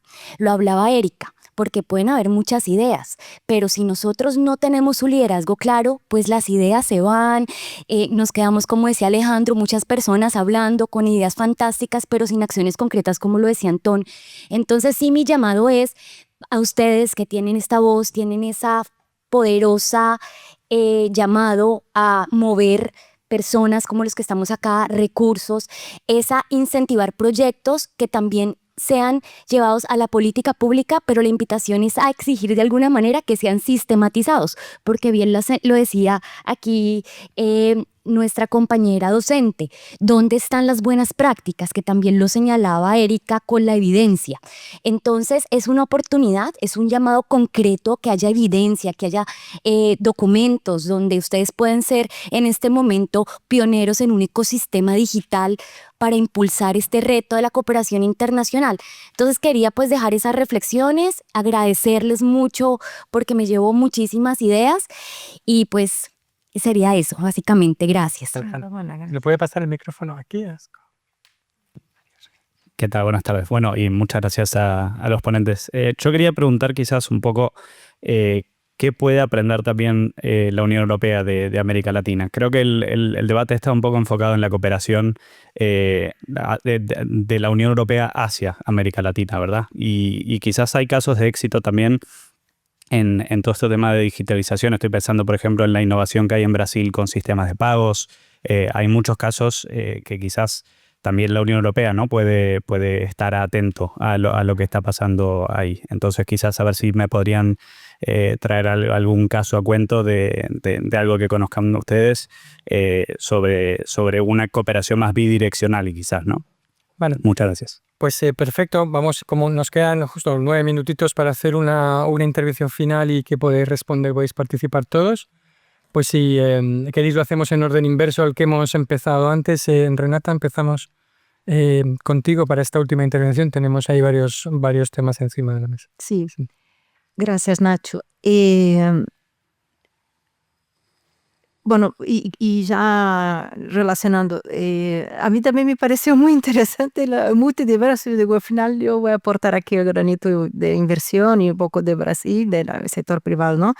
Y sí que esta mañana mismo estuvimos en una otra sesión conversando con una persona y ahí nos trasladas un poco una llamada a un liderazgo, pero también en esta sesión comentábamos de la necesidad de que la sociedad civil también, algunos organismos como los think tanks de la sociedad civil sean una amálgama de terminar de hacer bien una estructura para esa colaboración, cooperación, desarrollo de los países, ¿no? Entonces, particularmente acojo tu llamada, pero casi que devuelvo sin quitarme el cuerpo, diciendo, vamos a ver si otras entidades consiguen, como desgraciadamente cooperación y think tanks, pueden así seguir trabajando para ese desarrollo de la región, ¿no? Y ahí una idea final que yo también comenté con Nacho en el briefing, justo la última pregunta, cómo Europa puede, más que Europa puede aprender, yo diría que Europa debería preguntarse cómo están escuchando a Europa. O sea, yo creo que todo este debate viene de un posicionamiento donde desde aquí hablamos de España, de Europa, creyéndose que están escuchando como lo estamos diciendo. Pero como latinoamericana, yo creo que desde el otro lado pueden que hay un teléfono escarcharado, ¿no? Y que estén escuchando de otro modo, ¿no? Entonces, yo creo que solo una reflexión, una autocrítica, una reflexión de cómo están llegando, no como lo están diciendo, pero cómo está llegando, ya es un primer paso. Aquí me quedo. Sí, por allí nos decían, ¿no? de OIT, el tema efectivamente estamos hablando específicamente o con algún énfasis en lo digital, pero es un relacionamiento Unión Europea-América Latina más potente que abarca muchos aspectos. Creo que es un ejemplo el tema digital y una manera de enfocarlo, pero efectivamente hay varias de las tres transformaciones y algunos otros temas que tienen una lógica parecida, ¿no? Respecto a qué puede aprender la Unión Europea, no sé qué puede aprender. Yo me acuerdo hace unos cuantos años se estaba haciendo el CANO, era un informe sobre, en el marco de la cumbre de España, de por qué le importaba América Latina a Europa. Y en aquella reunión que tuvimos de brainstorming le dijimos al revés. ¿Por qué dan por sentado que a América Latina le interesa a Europa? Porque la respuesta a esa pregunta en los años 70 era bastante evidente. América Latina miraba a Europa por muchas razones, no solo por idiosincrasia, cultura común, sino que había un modelo social del Estado de bienestar europeo que era muy mirado por América Latina. Pero eso dejó de ocurrir hace tiempo ya, porque Europa ya no tiene esas virtudes que tenía, y por lo tanto ese dar por sentado de Europa, de que América Latina sí o sí se tiene que interesar por Europa, porque tiene ciertos puntos de contacto históricos, de manera de ver el mundo, occidental, derecho de cultura jurídica, etcétera, pues eso ya no es así, Si Europa cree que eso le da un valor agregado por sí solo y que eso automáticamente va a alinear a América Latina, eso ya está claro que no es así. América Latina está muy pragmática en su mirada hacia las realidades, y si le conviene relacionarse con China en algún aspecto lo hará, y si le conviene con Estados Unidos en otro lo hará, y si le conviene con Europa, que va a entender que ya no vale solo la mochila histórica que traía, sino que tendrá que poner con cosas concretas. Y el acuerdo con Mercosur es un tema muy puntual, y los otros acuerdos, si no tienen una mochila detrás solo por ser Europa, no se van a relacionar. Hay temas que en América Latina es puntero. Bueno, voy a decir una tontería. Neuroderecho, por ejemplo, es un tema que tiene importancia con expertos en España en particular, pero que América Latina está trabajando en algunos países con un nivel de regulación jurídica hasta a nivel constitucional mucho más potente que Europa, y está dando pasos respecto de temas de desafío actuales muy puntuales. Pero más allá de los temas puntuales, creo que lo que está claro que ya la relación no es lo que era. Ya lo que se daba por hecho ya no puede darse por hecho, y hay que a ese valor agregado que tiene una cultura común, una mirada común, hay que dotarla de contenidos reales, pragmáticos, porque si no la agenda va a quedar muy flaca. Sí, Bueno, yo creo que se ha dicho casi todo lo que hay que decir para cerrar. Yo creo que en un momento de crisis geopolítica tan profunda, de ataques profundos a la democracia, y no negar que está en un momento de choque y de ruptura de los parámetros y las normas que daban forma al sistema internacional, no es solamente importante el qué, sino el cómo. Y el cómo es muy importante, es decir, la forma en la que establecemos los procesos, no solamente el mensaje que se quiere transmitir o el objetivo último, sino el cómo se hacen las cosas. Eso es lo que realmente marca una diferencia con la agenda de Donald Trump o con la agenda, es el cómo abordamos los problemas. Como decía Renata, es muy importante el cómo nos entienden, el cómo nos hacemos entender. Antón ponía antes sobre la mesa el dato de la Frederick Ebert, que de hecho lo publicamos con la Carolina hace unos años, de no se ve a Europa como Europa se percibe a sí misma, a pesar de sus enormes, a pesar de que los datos eran contundentes, ¿no? ¿Quién es el que más hace inversión extranjera directa en América Latina? Europa, 20 veces más que la de China. Yo voy a todos los foros y me dicen, China es el que más invierte en América Latina. Entonces, hay una fractura de la percepción, pero entonces ahí lo que entiendes es cómo nos queremos hacer ver, cómo vamos a hacer que esa percepción vaya hacia lo que a nosotros nos interesa y sobre todo, cómo nos vamos a plantear en el marco de cambio geopolítico, en la competencia, porque si la competencia lo tenemos mal. Porque además los otros tampoco tienen por qué estar alineados con nosotros en lo que nosotros consideramos con quién se debe competir. Este es el fundamento. Entonces, si el Global Gateway va a competir con China, pues vamos cerrando, porque esto no tiene mucho recorrido. Si el Global Gateway es para establecer una relación estratégica especial donde se aborden los temas fundamentales que a las dos regiones le interesan, vamos por otro lado. Entonces yo insistiría en ese, no solamente en el qué del objetivo, en el qué de la construcción de la trinchera, sino más bien en el cómo vamos a hacer las cosas, porque eso es lo que está puesto en cuestión ahora mismo en el sistema internacional y lo que toca reconstruir. Gracias. Bueno, esto de cómo se ve Europa me recuerda un cuento que le leo a mis hijos, que es un león que se cree un ratón. Un ratón que se cree un león y a lo largo del cuento llega al final, se ve en un río y dice, que no soy un león, soy un cocodrilo, ¿no? Pues es un poco lo mismo. Es verdad que podemos pensar como europeos, y yo creo que va un poco a tu pregunta, ¿qué podemos aprender? Pues mucho, porque lo que se está diciendo, yo creo que la visión de cooperación como alguien que va a enseñarle algo a otro ya no existe. Desde luego no es el modelo de la cooperación iberoamericana a la que se refería Alejandro, no es nuestro modelo de cooperación. En esta alianza de los centros de supercomputación, Europa va a ganar científicos que van a venir, datos que vamos a poner en común, y sabéis que el dato es el nuevo petróleo, ¿no? Entonces, yo creo que la lógica de la cooperación birregional no es qué va a aprender Europa ni qué va a enseñar Europa. Es decir, qué vamos a hacer juntos latinoamericanos y europeos, y vamos a aprender las dos partes. Es verdad que en el ámbito, por ejemplo, de supercomputación, nosotros tenemos una capacidad.